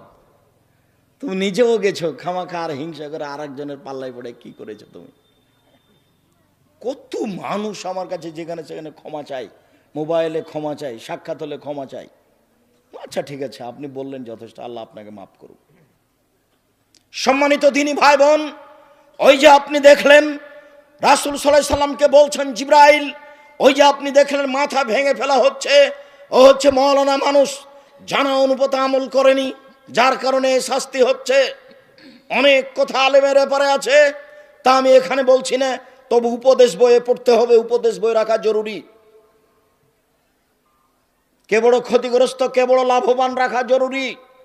রিজিক রাখতে আপনি বাধ্য, অন্তত রিজিক বইটি 10 বার পড়বেন। আব্দুল্লাহ লিখা মিন্নাতুল বারি নিজের ছেলের লিখা মনে করবেন, বুখারীর ব্যতিক্রম ব্যাখ্যা মিন্নাতুল বারি মনে করবেন আমার নিজের ছেলে রেখেছে, আমি একটু লিখেছে, একটু বইটা পড়ে দেখি, আমার আদরের ছেলে লিখেছে, বইটা একটু পড়ে দেখি। এইভাবে আপনি একটু ভালোবাসা দেখিয়ে পড়বেন, অনেক উপকার হবে, আশা রেখে ইনশাআল্লাহ। সম্মানিত দ্বীনি ভাই বোন, আমি বলছিলাম রাসূল সাল্লাল্লাহু আলাইহি সাল্লামকে তারা বললেন, ওই যে আপনি দেখলেন একটা গর্তে আগুন জ্বলছে, ধাঁধা ধাঁধা করে জ্বলছে, আর তারা উলঙ্গ অবস্থায় পুরুষ নারী জমা ধরে আছে। আগুন যখন জোরে জ্বলছে উপরে চলে যাচ্ছে, আবার যখন আগুন কম হচ্ছে তখন নিচে চলে যাচ্ছে। অহমদ জোনাতা জাওয়ানি, ওরা হচ্ছে ব্যভিচারনী। যারা জেনা করেছে জীবনে, তারাকে উলঙ্গ অবস্থায় জমা করে দেওয়া হয়েছে, জমা করে দিয়ে আগুনের ভিতরে ফেলে দেওয়া হয়েছে। জ্বলছে, জ্বলতে জ্বলতে আগুন জ্বরে উঠলে উপরে যাচ্ছে, আবার নিচে চলে আসছে। রাসূল সাল্লাল্লাহু আলাইহি সাল্লাম অন্য এক বর্ণনায় বলেছেন যে আমাকে জিবরাইল এবং মেকাইল নিয়ে গেল। দেখি হঠাৎ করে অনেক মানুষ আসাধ্য ইন্তেফাখান ফুলে ফেপে বিশাল বিশাল আকৃতি হয়ে আছে, 30-40 হাত উঁচু উঁচু লাশ পড়ে আছে, এত গন্ধ, মনে হচ্ছে গ্রামের টয়লেট, মনে হচ্ছে গণশৌচাগার, মনে হচ্ছে গ্রামের টয়লেট, মনে হচ্ছে গণশৌচাগার, গন্ধে টিকা যায় না। আমি বললাম জিবরাইল মান হাউলা, এরা কারা জিবরাইল? তখন জিবরাইল বললেন অহমদ জোনাতা জাওয়ানি, এরা হলো ব্যভিচারনী। একটা হাসান হাদিস, অনেকে বলতে চেয়েছেন হাসান ও নয় জয়ীব। হাসান হাদিস, রাসূল সাল্লাল্লাহু আলাইহি ওয়াসাল্লাম বলেছেন যেসব মহিলারা জেনায় লিপ্ত হবে ওদের লজ্জা স্থানের গন্ধে জাহান্নামীরা জাহান্নামে থাকতে পারবে না। যেসব মহিলারা জেনায় লিপ্ত হবে ওদের লজ্জা স্থানের গন্ধে জাহান্নামীরা জাহান্নামে টিকতে পারবে না। জিবরাইল একই কথা, আরে এত ফুলে ফেপে কে তারা, এত কেনা মোটা মোটা? জিবরাইল বললেন ওরা হলো ব্যভিচারনী। এই যে দেখছেন উলঙ্গ অবস্থায় জমা হয়ে জ্বলছে, এরা হলো ব্যভিচারনী। তারপরে আপনি দেখলেন একটা লোক রক্তের নদীতে পড়ে আছে, যতবার উঠতে চেষ্টা করছে ততবার পাশ থেকে পাথর মেরে তাকে রক্তের মাঝামাঝিতে করে দেওয়া হচ্ছে। অহ আকেলু রেবা, ও হচ্ছে সুদখোর। লম্বা হাদিস অনুবাদ করে আসছি এই বাক্যটার কারণে। কেউ যদি 1 টাকা সুদ খায়, 36 বার জেনা করলে যত পাপ হবে, 1 টাকা সুদ খেলে তার চেয়ে বেশি পাপ হবে। 2, সুদের পাপের 17টি ভাগ রয়েছে, ছোট ভাগ হলো মার সাথে জেনা করলে যেমন পাপ হয়। দেখেন তো ভাষাটা কেমন, মানুষ মার সাথে জেনা করবে, মার সাথে জেনা করলে যেমন পাপ হয়। 3, কেউ যদি সুদ খায় তাহলে তাকে রক্তের নদীতে ফেলে দিয়ে তাকে পাথর দিয়ে তার মুখকে ভেঙে চৌচির করা হবে যতদিন পর্যন্ত বিচার না হচ্ছে। শেষ বিচার হলো জাহান্নাম। সম্মানিত দিনী ভাই বোন, সুদের অবস্থা আপনি বুঝতে পারলেন। সুদের দুনিয়াতে শেষ পরিণতি ভিক্ষুক, সুদের শেষ পরিণতি পরকালে জাহান্নাম। সুদের শেষ বিচারের মাঠের অবস্থা হলো রক্তের নদীতে পড়ে থাকা। রক্তের নদীতে আপনি পড়ে থাকবেন যতক্ষণ পর্যন্ত বিচার না হচ্ছে। এই ছেলে, সিরিয়াল বলো, মনে করে নিয়ে যেতে হবে। এই ছেলে খেয়াল করো এদিকে। 1, সুদের শেষ পরিণতি দুনিয়াতে কি? ভিক্ষুক হওয়া। আমি বুঝছি টাকা বেশি হলেও তার ফলাফল এই। 2, কেউ যদি 1 টাকা সুদ খায় তাহলে সেটা কি হলো? 36 বার জেনা করার সমান পাপ হলো, তার চেয়ে বেশি। 3, সুদের পাপের 17টি ভাগ রয়েছে, ছোট ভাগ হলো মার সাথে জেনা করলে যেমন পাপ হয়। 4, কেউ যদি সুদ খায় তাহলে তাকে রক্তের নদীতে বিচারের মাঠে ফেলে দেওয়া হবে। যতক্ষণ পর্যন্ত বিচার শেষ না হচ্ছে ততক্ষণ পর্যন্ত কোথায় থাকবে? রক্তের মধ্যে পড়ে থাকবে, রক্তের মধ্যে। আর পাশ থেকে বারবার তার মুখের উপরে পাথর মারা হবে। আজ থেকে তওবা করে এইভাবে আস্তাগফিরুল্লাহ ওয়া আতুবু ইলাইহি, আস্তাগফিরুল্লাহ ওয়া আতুবু ইলাইহি। আপনাকে আমি আশ্বস্ত করে যাচ্ছি আর একটা জরুরি। এই ছেলে থামো, আমি দোয়া পড়ছি, কথার শেষে এসেছি।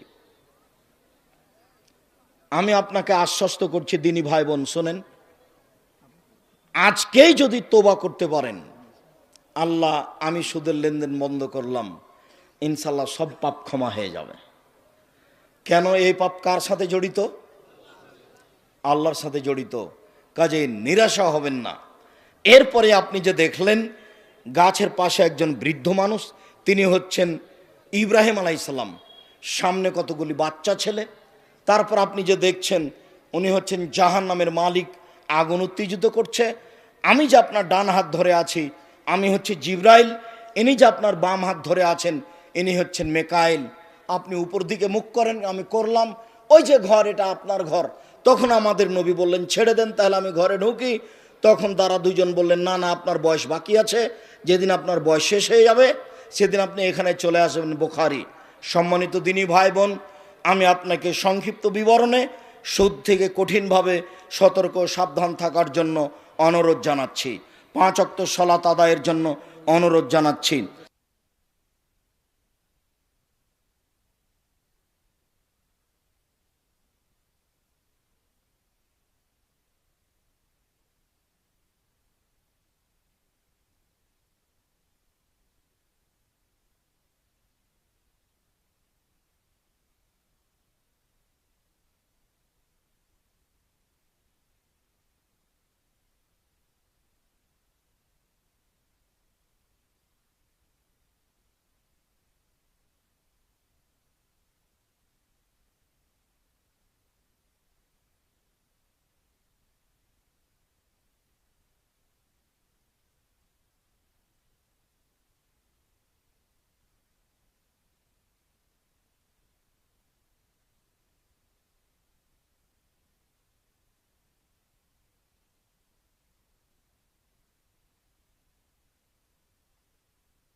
রাসূল সাল্লাল্লাহু আলাইহি সাল্লাম সাহাবীদের সাথে কথা বলছিলেন।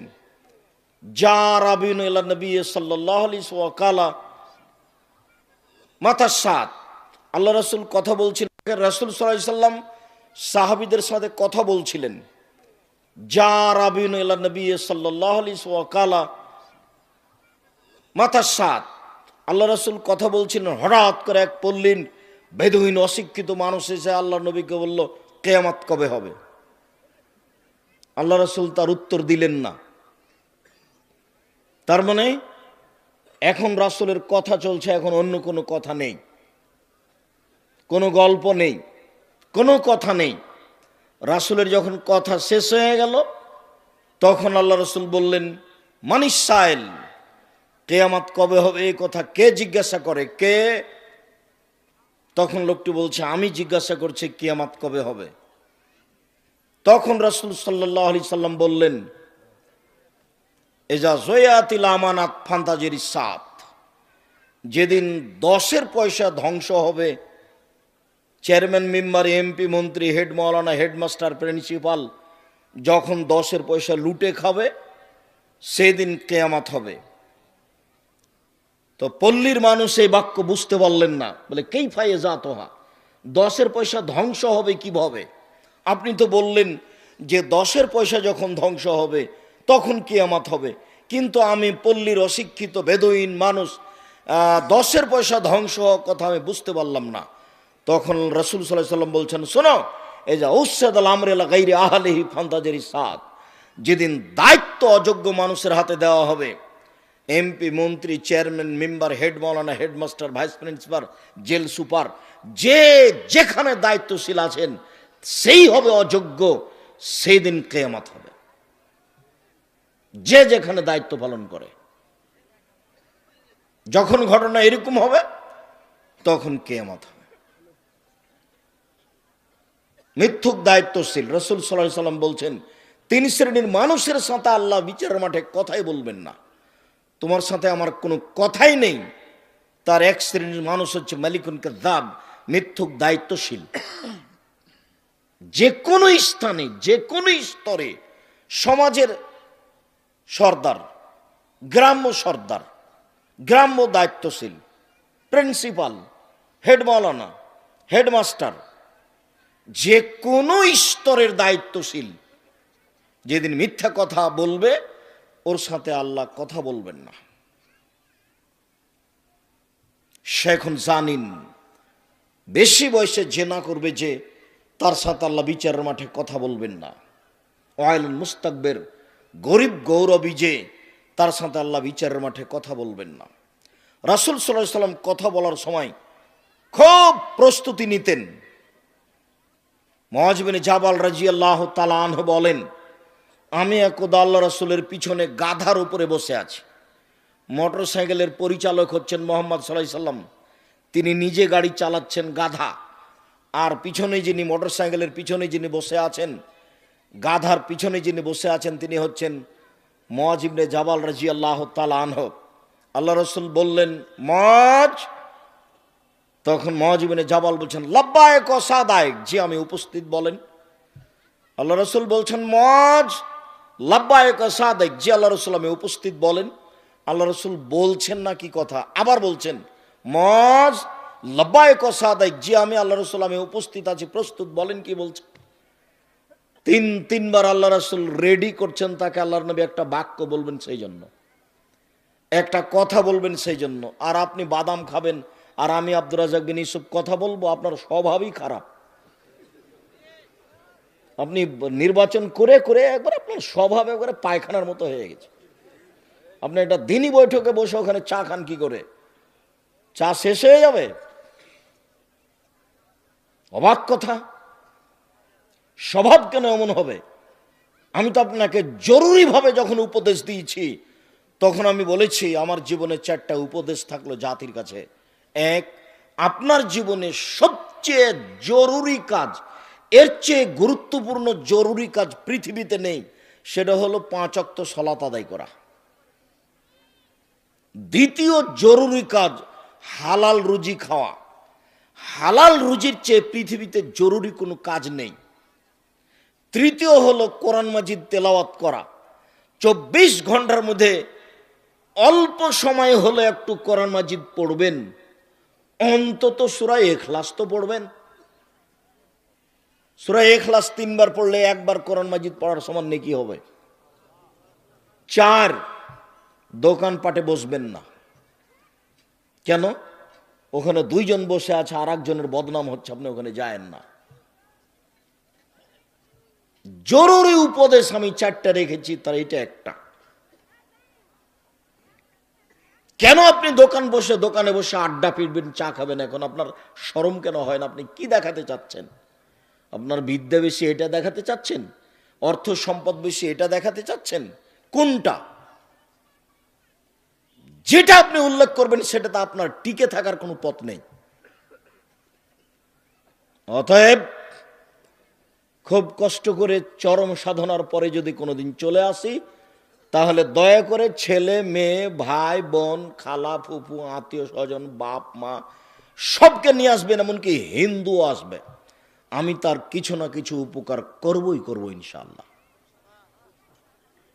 কোনো সময় কাজ দেখাবেন না। আর যদি আপনার স্ত্রী বোকা হয় তাহলে নিয়ে এসে এখানে গল্প শোনাবেন না। ও দিন রাত কথা বলবে, ঢং ঢং করে আসবে আর চলে যাবে। এসব মহিলা আমি ঘৃণা করি। কোন শরমে কথা বলে ও? মুখখান বন্ধ করে না কেন? ওর একটু লজ্জা হয় না কেন? ওর একটু হায়া হয় না কেন? ওর একটু ইতস্ত হয় না কেন? ওর বাপ নাই নাকি? ওর মা নাই? ও কোন কথা বলে, কোন সাহসে এখানে দিনই বৈঠকে এসে মুখ একবার বন্ধ করে পাথর হয়ে থেকে যাবে, যা হবে হবে। এটা দিনই বৈঠক। রাসূল সাল্লাল্লাহু আলাইহি ওয়াসাল্লাম কথা বলবেন, যার জন্য কত প্রস্তুতি। মজ লাব্বাইক, জি আল্লাহর নবী প্রস্তুত, বলেন। মজ লাব্বাইক, জি আল্লাহ রাসূল প্রস্তুত, বলেন। মজ লাব্বাইক ও সাদাইক, জি আল্লাহ রাসূল প্রস্তুত, বলেন। 3 বারের পরে বলছেন, মজ বলতে পারো আল্লাহ আমাদের কাছে কি পাই আর আমরা আল্লাহর কাছে কি পাই? পরস্পর একটা পাওনা আছে মজ, আমাদেরটা তাকে দিয়ে দিতে হবে, দিতেই হবে। তো আল্লাহ যেটা আমাদের কাছে পাই সেটাও দিতে হবে। আল্লাহ আমাদের কাছে কি পাই, কি এমন আল্লাহর কাছে নিয়েছি যে আল্লাহ আমাদের কাছে পাই? এইভাবেই আল্লাহ নবী বলছেন যে আল্লাহ আমাদের কাছে কি পাই বলতে পারো মজ? বলছে জি না, আল্লাহ রাসূল ভালো জানেন আল্লাহ যে আমাদের কাছে কি পাই। মজ শোনো, আল্লাহ আমাদের কাছে পাই সেটা হলো আমরা শিরক করব না, এটাই পাই। তার পাওনা হলো আমাদের শিরক না করা। আমারটা দিয়ে দাও, সেটা কি? শিরক করো না। যখনই আমরা শিরক করব না, তখন আল্লাহর পাওনাটা কি করলাম? দিয়ে দিলাম। তা আমি কথা বলছি, টিক টিক টিক টিক করছে, তখন আমি বলছি হ্যাঁ ঠিক বলেছি। তো আমি ঠিক বলছি না সত্য বলছি? টিক টিকটা একটা প্রাণী, ও কি করে বলতে পারে? ও কি করে জানবে? সত্য মিথ্যা কে জানে? আল্লাহ। তাহলে আমি একটা টিকটিকি প্রাণীকে, ওরই সৃষ্টি প্রাণীকে বললাম যে টিকটিকের আল্লাহ সমান। নাউজুবিল্লাহ। যেটা দিনরাত মানুষ বলে সেটা দিয়ে আপনাকে বুঝালাম। আমাদের মা চাচিরা বলে যে জামা কলা খাইস না, নাহলে যমজ সন্তান হবে, জোড়া সন্তান হবে। তো যমজ সন্তান তো দিতে পারে কলা, মা চাচি আল্লাহ দিতে পারেন, মা চাচি বলছে কলাও পারে, এরই নাম শিরক। তো এরকম যদি আকীদা থাকে যে সন্ধ্যা লাগলে সূর্য ডুবলেই বাড়িতে বাতি জ্বালাতে হবে, এরকম যদি আকীদা থাকে, নির্ধারিত দিনে গরু ছাগল জবাই করে বাপ মায়ের নামে খাওয়াতে হবে, এরকম যদি আকীদা থাকে, নির্ধারিত দিনে দিন পালন করতে হবে, দিবস, পেশাবের দিবস আর পায়খানার দিবস, নির্ধারিত দিনে দিবস পালন করতে হবে, তাতে কিছু কল্যাণ আছে, এটা যদি মানুষ মনে করে তাহলে আল্লাহর হক দেয়নি। তা আচ্ছা ঠিক আছে মজ, আল্লাহতে এইটা পায়, আমাদের কাছে হলো আমরা কি পাই? আমরা পাই যে জাহান্নামে দিবেন না, এটা আমাদের পাওনা। আল্লাহ বলছেন ঠিক আছে জাহান্নামে দিব না, তো আমারটা দেওয়া আগে। আল্লাহর পাওনাটা আগে আর আমাদেরটা পরে। তা আল্লাহ বলছেন যে আমি তো ওয়াদাই করেছি যে আমি তোমাকে জান্নাতে দিয়ে দিব, তো তুমি আমারটা আগে দাও না। শিরক করো না, জান্নাতে দিয়ে দেবো। শিরক করো না, জান্নাতে দিয়ে দেবো। আল্লাহ বিচারের মাঠে বলবেন আদম সন্তানের সামনে, ইবনা আদম লা আতাইতানি বিকুরাবিল আরজি খাতায়া সুম্মা লাকিতানি লা তুশরিক বি শাইআ লা আতাইতুকা বিকুরাবিহা মাগফিরা। এই আদমের ছেলে মেয়ে শোনো, আজ এই কিয়ামতের মাঠে পাপ নিয়ে উপস্থিত হয়েছ, আকাশ জমিন পরিমাণ পাপ, পাপ আর পাপ, আকাশ জমিন পরিপূর্ণ হয়ে আছে তোমার পাপে। শোনো, আজকে যদি শিরক ছাড়াই বিচারের মাঠে উপস্থিত হয়ে থাকো, তাহলে আমি আল্লাহ তোমার পাপ সমপরিমাণ ক্ষমা নিয়ে উপস্থিত হয়েছি। তোমার পাপ যত আমার ক্ষমা তত, তোমার পাপ যত আমার ক্ষমা তত, তোমার পাপ যত আমার ক্ষমা তত, তোমার পাপ যত আমার ক্ষমা তত। যদি শিরক না থাকে, শিরক না থাকলে বিচারের মাঠে সফলতা আছে, এটা হলো হক। হাদিস বুখারী মুসলিম। আমি এই কথা এখন বলতে চাইনি, যেটা আমি বলতে চেয়েছি আপনি মুখ বন্ধ করে এখানে বসে থাকতে বাধ্য। আপনি, আপনার স্ত্রী, আপনার ছেলে, আপনার মেয়ে, আপনার বউ, আপনার বেটি, আপনার ভাই, আপনার বোন, এখানে এসে কেউ কথা বলতে পাবেন না, চা খেয়ে সময় কাটাতে পাবেন না, বাদাম খেয়ে সময় কাটাতে পাবেন না। 2 ঘন্টা বসে থাকবেন তো এত বাদাম কেন, এত চা কেন? আমি খুব ঘৃণা করি, আপনার নীতিকে আমি ঘৃণা করি।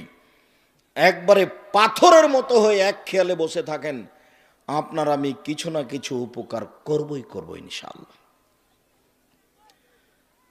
আজকের আলোচনার পূর্বে জরুরি কথা, আমাদের তো বিদ্যা বুদ্ধি কম। আব্দুল্লাহ যখন আলোচনা করে, আপনারা সবাই দোয়া করবেন ওদের জন্য। আমি আব্দুল্লাহ আমার ছেলে হিসেবে বলি না, এটা আল্লাহ যেন তার দাওয়াত, তার দ্বীনি দাওয়াতকে কবুল করেন। এটা জাতির সম্পদ, জাতি যেন সবাই তার কাছে কল্যাণটা পাওয়ার আশা রাখে, ভালোটা তার কাছে যেন পাওয়ার আশা রাখে।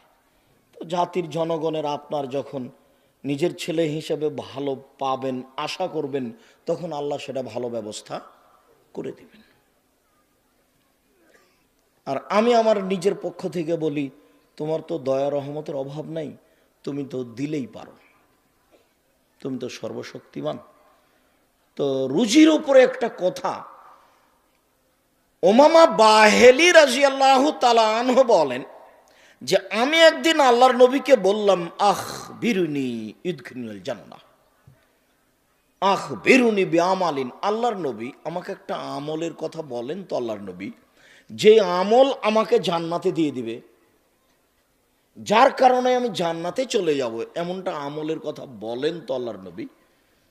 তখন আল্লাহ রাসূল বলছেন, এক, এতাম উত্তম, দুস্থ গরিব ফকির মিসকিনকে খেতে দিলে। 2, বাজলুস সালাম, পরস্পরে সালাম দিলে। 3, অসলাতুল লাইল ওয়ান নাস নিয়াম, মানুষ যখন ঘুমিয়ে তখন সলাত আদায় করলে, তাহাজ্জুদ পড়লে, 3টা কাজ করো, জান্নাতে চলে যাবা। যাও, জান্নাতে চলে যাবা। 1, দুস্থ গরিব ফকির মিসকিনকে খেতে দিলে।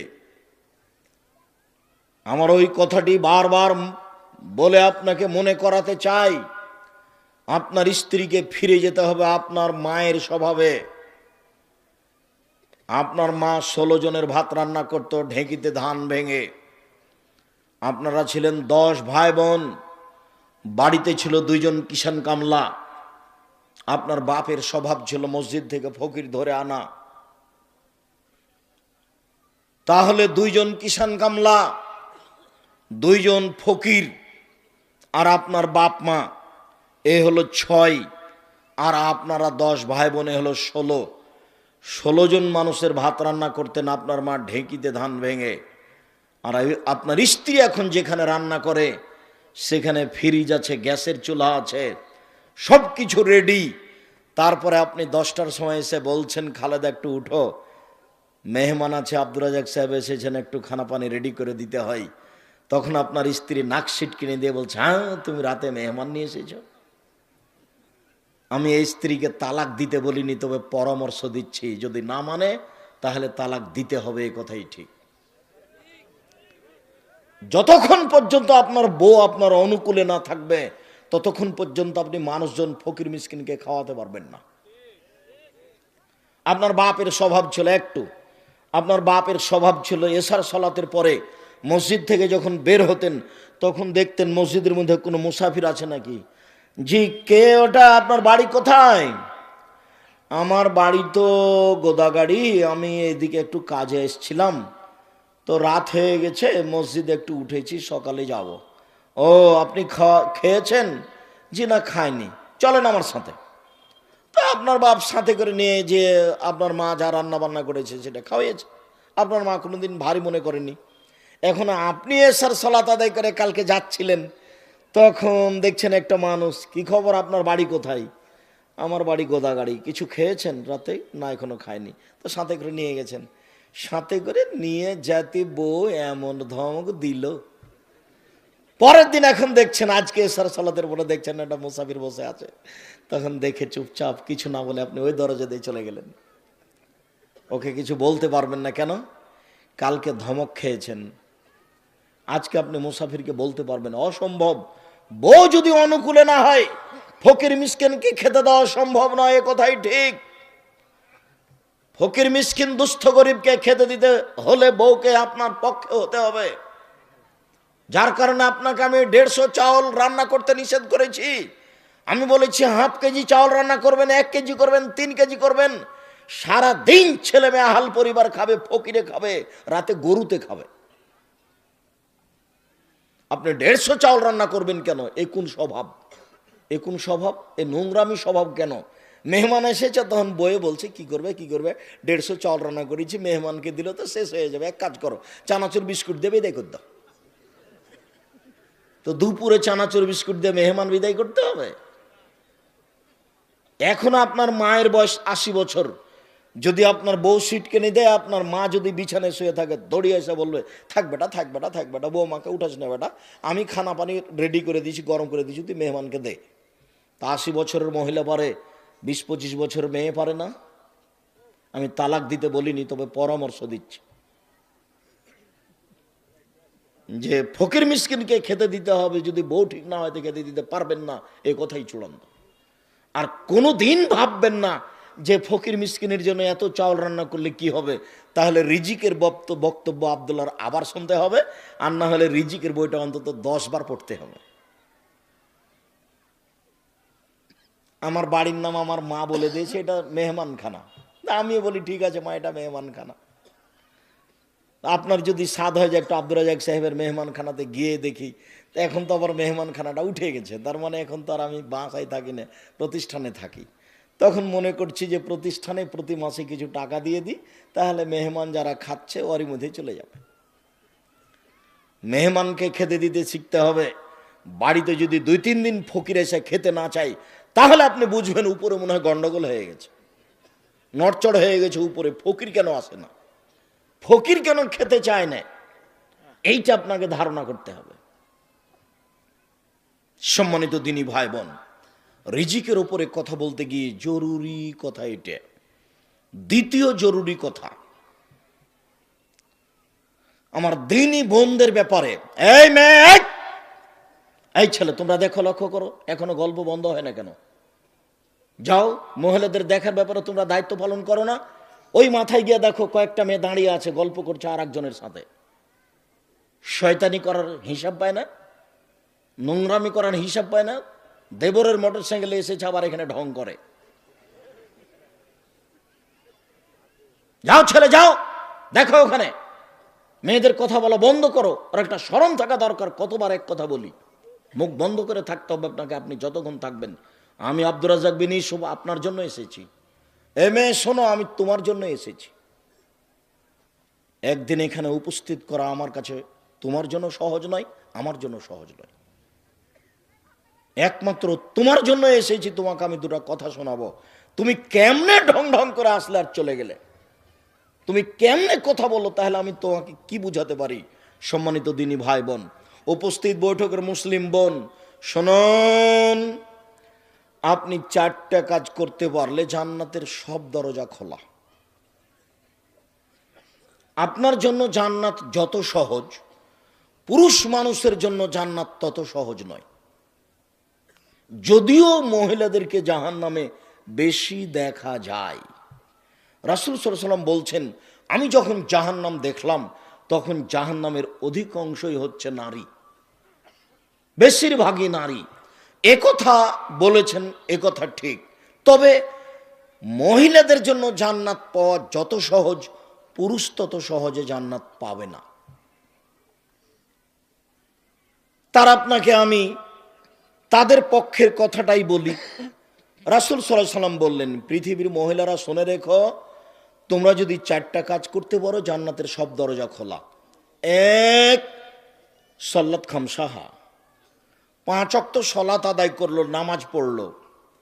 2, সমাত শাহরাহা, রমজান মাসের সিয়াম পালন করলো, রোজা থাকলো। 3, আতাত বালাহা, স্বামীকে মেনে চলল। 4, আহসানাত ফারজাহা, জেনায় লিপ্ত হলো না। এখন জান্নাতের সব দরজা খোলা। 1, 5 ওয়াক্ত সলাত নামাজ আপনি বাধ্য, আজ থেকে আপনি জরুরি মনে করে নেন, যা হয়েছে হয়েছে। পৃথিবীতে সলাতের চেয়ে ভিন্ন কোনো জরুরি ইবাদত আছে, গুরুত্বপূর্ণ কোনো কাজ আছে, আমি আব্দুর রাজ্জাক বিন ইউসুফ তা বুঝতে পারি না। এবাদতের জগতে সবচেয়ে দামি এবাদত সিয়াম, রোজা। তার একটা প্রমাণ, রোজাই এমন একটা এবাদত, সিয়ামই এমন একটা এবাদত যার নেকি আল্লাহ নিজে হাতে দিবেন। সলাত নামাজ যত দামি এবাদত হোক না কেন, সলাতের নেকি আল্লাহ নিজে হাতে দিবেন না। তাহলে এবাদতের জগতে সবচেয়ে দামি ভিন্ন ধরনের এবাদত হলো সিয়াম, রোজা।